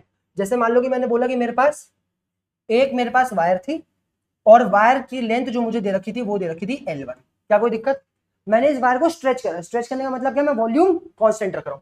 अगर वायर को स्ट्रेच करके मान लो मैंने इसकी लेंथ क्या कर दी, मैंने इसकी लेंथ कर दी L2, हाँ कि ना, कोई ना कोई लेंथ चेंज हुई है। और मैं इस L2 लेंथ को मान लेता हूं ये n टाइम्स ऑफ L1 है। n टाइम्स ऑफ L1 का मतलब क्या है, L1 की 2 गुनी भी हो सकती है, 3 गुनी भी हो सकती है, 3L1 4L1 5L1 कितनी भी हो सकती है, n टाइम्स स्ट्रेच करती है। इस पर्टिकुलर चेंज के अंदर मेरे पास अगर मैं रेजिस्टेंस का चेंज निकालना चाहूं तो क्या लगाऊंगा, R फाइनल R1 अपॉन में L1 का square is equal to R2 upon में L2 का स्क्वायर। क्या कोई दिक्कत? मुझे R2 की वैल्यू अगर निकालनी होगी, फाइनल रेजिस्टेंस निकालना होगा तो क्या निकालूंगा, R1 अपॉन में L1 का स्क्वायर इंटू में L2 का स्क्वायर। अब L2 को क्या लिख सकता हूं मैं, n इंटू L1 लिख सकता हूं, हाँ कि ना। और अगर n L1 का स्क्वायर कर दूंगा तो मेरे पास आ जाएगा R2 is equal to R1 upon में L1 का स्क्वायर इंटू में इसकी जगह n L1 पुट करूंगा तो n स्क्वायर इंटू में L1 का स्क्वायर। L1 का स्क्वायर कट गया, मेरे पास आ गया final resistance is equal to initial resistance into में n स्क्वायर। मतलब अगर मैं अपनी वायर को n टाइम स्ट्रेच कर देता हूं, अगर मैं अपनी वायर को n टाइम स्ट्रेच कर देता हूं तो जो मेरा रेजिस्टेंस है उसके अंदर n स्क्वायर का चेंज आ जाएगा। जैसे एग्जांपल, ये वाला फॉर्मूला भी अपने दिमाग में रखना। अगर मान लो मैं बोलूं कि मेरे पास एक वायर है जिसका रेजिस्टेंस कितना दे रखा है, जिसका रेजिस्टेंस 4 ओम दे रखा है और उसकी लेंथ कितनी दे रखी है, 2 मीटर दे रखी है। क्या कोई दिक्कत? कितनी दे रखी है, 2 मीटर। मैंने बोला इसकी लेंथ को मैं 3 टाइम स्ट्रेच कर देता हूं। 3 टाइम स्ट्रेच करने का मतलब क्या है, इसकी लेंथ कितनी हो जाएगी हमारे पास, 6 मीटर हो जाएगी। तो ये बता दो रेजिस्टेंस कितना आ जाएगा। अब रेजिस्टेंस मैंने तुम्हें बताया, रेजिस्टेंस के अंदर कितना चेंज आ जाएगा, इसका स्क्वायर टाइम जितना भी चेंज आ रहा है, चेंज कितना आ रहा है, 3 गुना आ रहा है, हाँ कि ना। लेंथ हमारी 3 टाइम्स हो जा रही है, 3 का स्क्वायर कितना हो गया, 9, 9 4 जा नहीं आता, मुझे भी नहीं आता, 9 2 18 36 आता है भाई, मुझे आता है, 36 ओम हो जाएगा। निकाल के देखो R1 अपॉन में L1 का square is equal to R2 upon में L2 का स्क्वायर। सीधा सीधा हम लोग क्या करेंगे, R1 अपॉन में L1, R1 की वैल्यू 4 दे रखी है, L1 का स्क्वायर कर देंगे, 2 2 4 हो गया। ओके, R2 की वैल्यू निकालनी है और नीचे हमारे पास क्या हो रही है, लेंथ 6 मीटर हो जाएगी, 6 मीटर का हो गया 36 मीटर। क्या कोई दिक्कत? सही बात है कि नहीं। 4 से 4 घटा 36 ऊपर जाकर मल्टीप्लाई हो गया, R2 की वैल्यू हमारे पास क्या आ गई, 36 ओम आ गई। 36 ओम आ रहा है, सही कह रहा हूं कि नहीं कह रहा? पर तुम इससे बेहतर क्या करते हैं, इससे बेहतर मैंने तुम्हारे को एक फॉर्मूला बता रखा है, आर फाइनल जो होगा हमारे पास किसके इक्वल होगा, आर इनिशियल इंटू में एन स्क्वायर के। जितना चेंज आ रहा है उसका मतलब जितने टाइम्स लेंथ चेंज हो रही है, एन टाइम्स लेंथ चेंज करिए, कितने 3 टाइम्स करिए तो R final is equal to 4 into में 3 का स्क्वायर 9, 9 4 सा, सीधा सीधा दिमाग पे निकल जाएगा। अभी तो थोड़ा मुश्किल था, अगर डबल कर देता 4 मीटर तो 2 टाइम्स का चेंज आ रहा है, 2 टाइम्स का चेंज मतलब उसका स्क्वायर टाइम चेंज आएगा, 2 का स्क्वायर 4 4 4 सा 16 हो जाता। देखा, जुबान पे क्वेश्चन होने लगता है। इसके आगे मैंने तुम्हारे को लिख रखे हैं सारे फॉर्मुलास, कितने कितने फॉर्मुलास लिख रखे हैं, R1 अपॉन में L1 is equal to R2 upon में L2 लिख रखा है, R1 A1 is equal to R2 A2 लिख रखा है, R1 A1 अपॉन में L1 is equal to R2 A2 upon में L2 भी लिख रखा है, R1 अपॉन में R2 is equal to L1 का स्क्वायर अपॉन में L2 का स्क्वायर भी लिख रखा है, ये भी लिख रखा है। एरिया वाले फॉर्मुलास भी लिख लो, नहीं लिख रखे मैंने। एक फॉर्मुला हम लोग क्या लगाते हैं, एक फॉर्मुला हम लोग लगाते हैं R1 into R1 into A1 का square is equal to R2 into A2 का स्क्वायर। ये कब यूज करते हैं, जब हमारा एरिया का चेंज दे रखा हो, एरिया का चेंज दे रखा हो और वॉल्यूम क्या हो, वॉल्यूम कांस्टेंट हो, वायर स्ट्रेच हो रही है और लेंथ भी इसके अंदर चेंज हो रही होती है, पर दे हमारे को एरिया का चेंज दे रखा होता है, उससे कैसे फाइंड करें। और अगर रेडियस चेंज हो रहा होता तो R1 की power 4 is equal to R2 की पावर, ये वाला हम लोगों ने लिख लिया। क्या कोई दिक्कत? और कोई बचा, और कोई बचा, और कोई बचा, और कोई बचा, और कोई बचा, मेरे ख्याल से और कोई नहीं बचा। एक और बचा यहाँ पे, अगर रेडियस चेंज हो रहा होता तो हमारे पास आ जाता है R1 का square is equal to R2 का स्क्वायर। क्या कोई दिक्कत? ये वायर स्ट्रेच नहीं होती हो, यहाँ पे हमारी वॉल्यूम चेंज होती है, क्या कोई दिक्कत? Done done done done done done done done done done done उफ उफ उफ उफ उफ उफ। बस एक थोड़ा सा कंसेप्ट और फिर खत्म। देखो, खत्म खत्म खत्म। अब हमारे पास अगला जो टॉपिक आता है वो आता है कंडक्टेंस और कंडक्टिविटी का। तुम्हारे को थोड़ा सा रेस्ट लेना है, रेस्ट ले लो आराम से, कोई दिक्कत नहीं है, लेकिन पढ़ते रहो, रुकेंगे नहीं, रुकेंगे नहीं। रेस्ट लेते कमजोर लोग हैं, एक मर्द कभी रेस्ट नहीं लेता। क्या हम क्या करें, जो लड़कियां हम लोग देख रही है, तुम क्यों रेस्ट लोगी? लड़कियां लड़कों से कम है? कोई किसी से कम नहीं है। उफ यार, मेरे दिमाग में कैसी मीनिंग सी बातें आती हैं, क्या बात करता हूँ मैं भी। कंडक्टेंस डिनोटेड बाय जी। अब नाम से ही पता लग रहा है, रेजिस्टेंस का मतलब क्या होता था, रेजिस्टेंस का मतलब होता था किसी कंडक्टर की एबिलिटी की वो करंट को कितना रोक सकता है। कंडक्टेंस का मतलब है किसी भी सर्किट की एबिलिटी की वो हमारे करंट को कितना ज्यादा फ्लो होने दे सकता है। The ability of the conductor by which it allow the electric current to pass through it. किसी भी कंडक्टर की एबिलिटी कि वो किसी भी इलेक्ट्रिक करंट को कितना ज्यादा पास होने दे सकता है। तुम लोग बुकों में देखोगे conductance is defined as the 1 upon resistance, reciprocal of resistance. अरे क्या बेवकूफ सी बात है, रेजिस्टेंस मतलब कोई करंट को कितना रोक सकता है, कंडक्टेंस मतलब कोई किसी करंट को कितना ज्यादा पास होने दे सकता है। और तुम खुद सोचो, conductance is defined as the 1 upon resistance. क्यों करा गया ऐसे डिफाइन? क्योंकि जिसका जितना कम रेजिस्टेंस उसका उतना ज्यादा कंडक्टेंस। बिल्कुल सही बात है, हाँ कि ना? जितना रेजिस्टेंस हमारे सर्किट का कम होगा उतना ज्यादा उसके पास क्या होगा, उतना ज्यादा उसके पास कंडक्टेंस होगा। ऐसा हमारे पास क्या होती है, ये होती है ओम इनवर्स। क्या होती है? Ohm inverse. साथ ही साथ रेजिस्टेंस के जितने फॉर्मुला है कंडक्टेंस के सारे उल्टे हो जाते हैं। G is equal to 1 upon R. R की जगह पे हम लोग क्या डालते थे, V अपॉन आई, तो हमारे पास हो जाएगा I अपॉन V। हाँ कि ना? 1 अपॉन आर हमारे पास I अपॉन V के इक्वल होता था। रेजिस्टेंस का formula rho L upon A होता था, तो ये हो जाएगा 1 अपॉन रो एल अपॉन ए। एल नीचे जा जाएगी, ए ऊपर जाकर मल्टीप्लाई हो जाएगा। एक हम लोगों ने पढ़ा था एम अपॉन में एन ई स्क्वायर इंटू में टाउ एवरेज इंटू में एल अपॉन में ए। ये हमारे पास हो जाएगा एन ई स्क्वायर इंटू में टाउ एवरेज अपॉन में एम इंटू में ए अपॉन में। क्या कोई दिक्कत? इजी है यानी। और यहाँ पे 1 अपॉन रो को हम लोग कंडक्टिविटी भी लिख सकते हैं, तो हम लोग कंडक्टेंस को ये भी लिख सकते हैं कंडक्टिविटी इंटू में ए अपॉन एल। अब पढ़ते हैं कंडक्टिविटी क्या होती है। मैंने तुम्हें बताया जैसे रेजिस्टिविटी होती थी किसी मटेरियल की प्रॉपर्टी की, वो कितनी करंट को रोक सकता है, वैसे ही कंडक्टिविटी किसी मटेरियल की प्रॉपर्टी होती है कि वो किसी भी करंट को कितना ज्यादा फ्लो होने देता है। Denoted by sigma. Sigma is reciprocal of resistivity. जिसकी रेजिस्टिविटी जितनी कम उसकी कंडक्टिविटी उतनी ज्यादा। ऐसे वर्ड हमारे पास क्या होती है, ओम मीटर इनवर्स। क्या कोई दिक्कत? इजी है यानी। अब इसका फॉर्मूला हमारे पास क्या हो जाएगा, इसका फॉर्मूला हमारे पास हो जाएगा, यहीं से दिखाई दे रहा है देखो, 1 अपॉन रो जो है हमारे पास, 1 अपॉन रो जो है वो किसके इक्वल है, 1 अपॉन रो पूरा पूरा इक्वल है हमारे पास 1 अपॉन रो कंडक्टिविटी इक्वल है हमारे पास N E square tau average upon में मास। ये मैंने नीचे फॉर्मूला गलत लिख रखा है, इसको सही कर लेना। ये एन ई स्क्वायर अपॉन में टाउ एवरेज ऊपर आएगा और एम नीचे आएगा। और रो का एक फॉर्मूला हम लोग और पढ़ के आ रखे हैं, रो का फॉर्मूला हमारे पास R into A upon L होता था। आर इंटू ए अपॉन नीचे रहेगा, एल ऊपर चले जाएगा, तो एल अपॉन में आर इंटू सारे फॉर्मूला। बड़े सारे फॉर्मुला आ गए, बड़े सारे फॉर्मुला। एक छोटा सा टॉपिक और पढ़ लो, फिर तुम्हारे को फॉर्मुला समराइज करके चैप्टर खत्म, मतलब चैप्टर नहीं लेक्चर खत्म कर देंगे। क्या कोई दिक्कत? इजी है वाला पार्ट तो बहुत इजी है, हाँ कि ना? कोई बहुत ज्यादा अपनी आगे बढ़ते हैं। हमारे पास आता है derive the vector forms of Ohm's law. और पेपर पॉइंट ऑफ व्यू से इसकी डेरिवेशन बहुत बहुत बहुत इंपॉर्टेंट, अरे बहुत इंपॉर्टेंट, बहुत बहुत बेशुमार इंपॉर्टेंट डेरिवेशन, बेशुमार इंपॉर्टेंट डेरिवेशन है, पेपर में बहुत ज्यादा पूछी जाती है। अब vector forms of Ohm's law को डेरिव करने के लिए हम लोग क्या करते हैं, ध्यान से सुनने की कोशिश करना।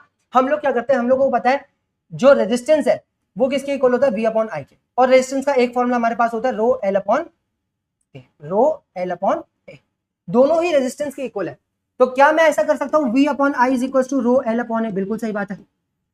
मैं क्या करता हूं, मैं आई को लेके आता हूं ऊपर, एल को लेके जाता हूं नीचे, रो को लेके जाता हूं नीचे। मेरे पास क्या होगा, मैं इसको कैसे लिख सकता हूं, मैं इसको ऐसे लिख सकता हूं दैट वी अपॉन में एल इंटू में 1 अपॉन में rho is equal to I upon में।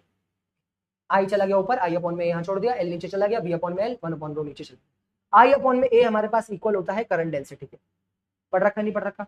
साथ ही साथ 1 अपॉन में रो हमारे पास इक्वल होता है हमारी कंडक्टिविटी के, अभी पढ़ के आए। इनटू में वी अपॉन एल हमारे पास होता है पोटेंशियल होना पर unit length is known as electric field. This is a vector forms of 3 number की डेरिवेशन। 3 नंबर की डेरिवेशन होती है पेपर, 3 नंबर की डेरिवेशन।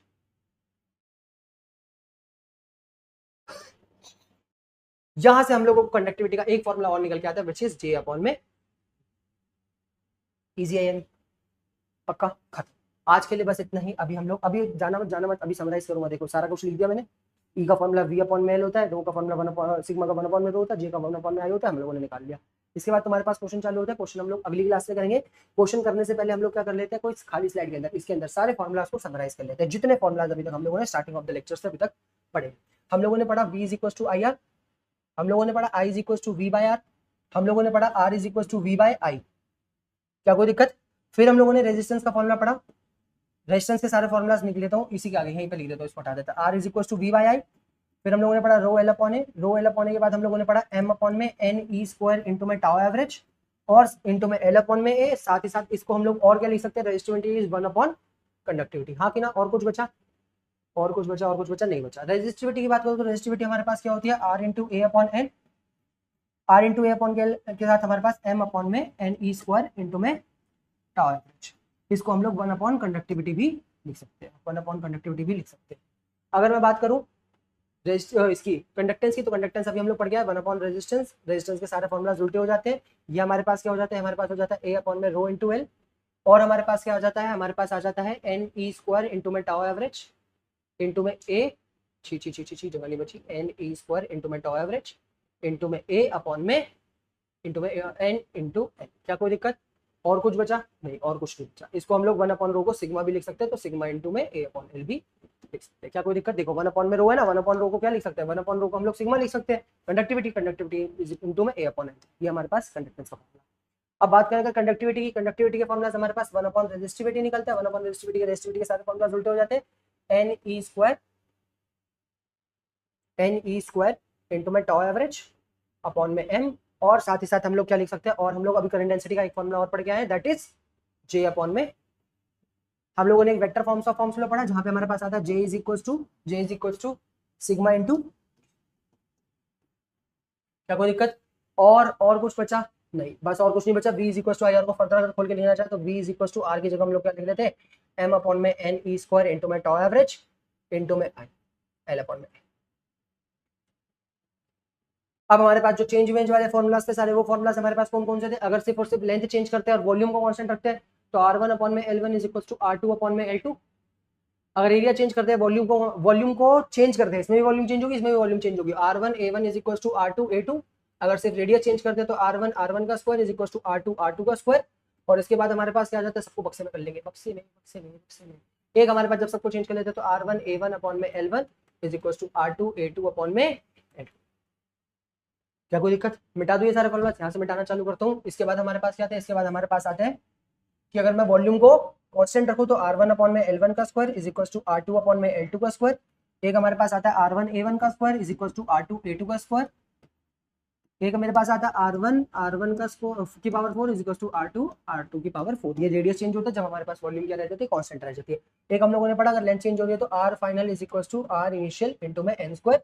मतलब अगर मैं n टाइम्स किसी बार को स्ट्रेच कर देता हूँ तो हमारा initial resistance n square times. बहुत है आज के लेक्चर के लिए, मुझे पता है तुम लोग यहाँ तक टिके हो तो बहुत बड़ी बात है, बहुत बड़ी बात है कि तुम लोग यहाँ तक टिके हो, तुमने सारा रेजिस्टेंस का कंसेप्ट ढंग से पढ़ लिया। अभी रेजिस्टेंस का पार्ट खत्म नहीं होता, एक छोटा सा टॉपिक और आता है, temperature dependency of the resistance. अभी हम लोग इसके क्वेश्चन करेंगे, कम से कम 20-22 क्वेश्चन अच्छे से करेंगे इसके अगले लेक्चर के अंदर। और तब तक तुम लोग थोड़ा सा चिल करो, तुम लोग इसको लिख लो, उसको रीड कर लो, फॉर्मुलाज बार बार अपने फॉर्मुला शीट बनाते जाना अच्छी सी, इसको बार बार गो थ्रू करते जाना। अगली क्लास के अंदर हम लोग इसके न्यूमेरिकल्स करेंगे, न्यूमेरिकल ढंग से करेंगे, एकदम तगड़े वाले प्रैक्टिस करेंगे अच्छे। और तुम बता, मैं न्यूमेरिकल्स की वीडियोस अलग से भी लेके आऊंगा और बहुत सारे न्यूमेरिकल्स करेंगे। न्यूमेरिकल जितने कर लो उतने कम है, हाँ कि ना मेरी वजह से। बाकी बहुत है, तुम लोगों ने यहाँ तक पढ़ा, बहुत बहुत शुक्रिया। और जो भी बच्चे इसको यूट्यूब पे देख रहे हैं वो जाकर के इसको हमारी साइट skillshalla.in के ऊपर भी सेम वीडियो देख सकते हैं। इस वीडियो के जितने भी हैंड रिटन नोट्स होंगे वो भी हमारी वेबसाइट skillshalla.in के ऊपर ही अवेलेबल है। सिर्फ साइंस के लिए ही नहीं, कॉमर्स के लिए, 9th के लिए, 10th के लिए भी कोर्सेज वहाँ पे रेगुलरली अपलोड होते हैं। बच्चों को एकदम क्वालिटी फ्री एजुकेशन प्रोवाइड करवाई जाती है। अपने छोटे भाई बहनों के लिए अगर तुम लोग वहाँ पे जाके देखना चाहते हो तो वहाँ पे जाओ, अपने दोस्तों को रिकमेंड करो। बाकी पढ़ते रहो, तुम्हें पता है पढ़ाई नहीं रुकनी चाहिए, बाकी सब होना चाहिए। क्या कोई दिक्कत? Bye bye bye bye bye.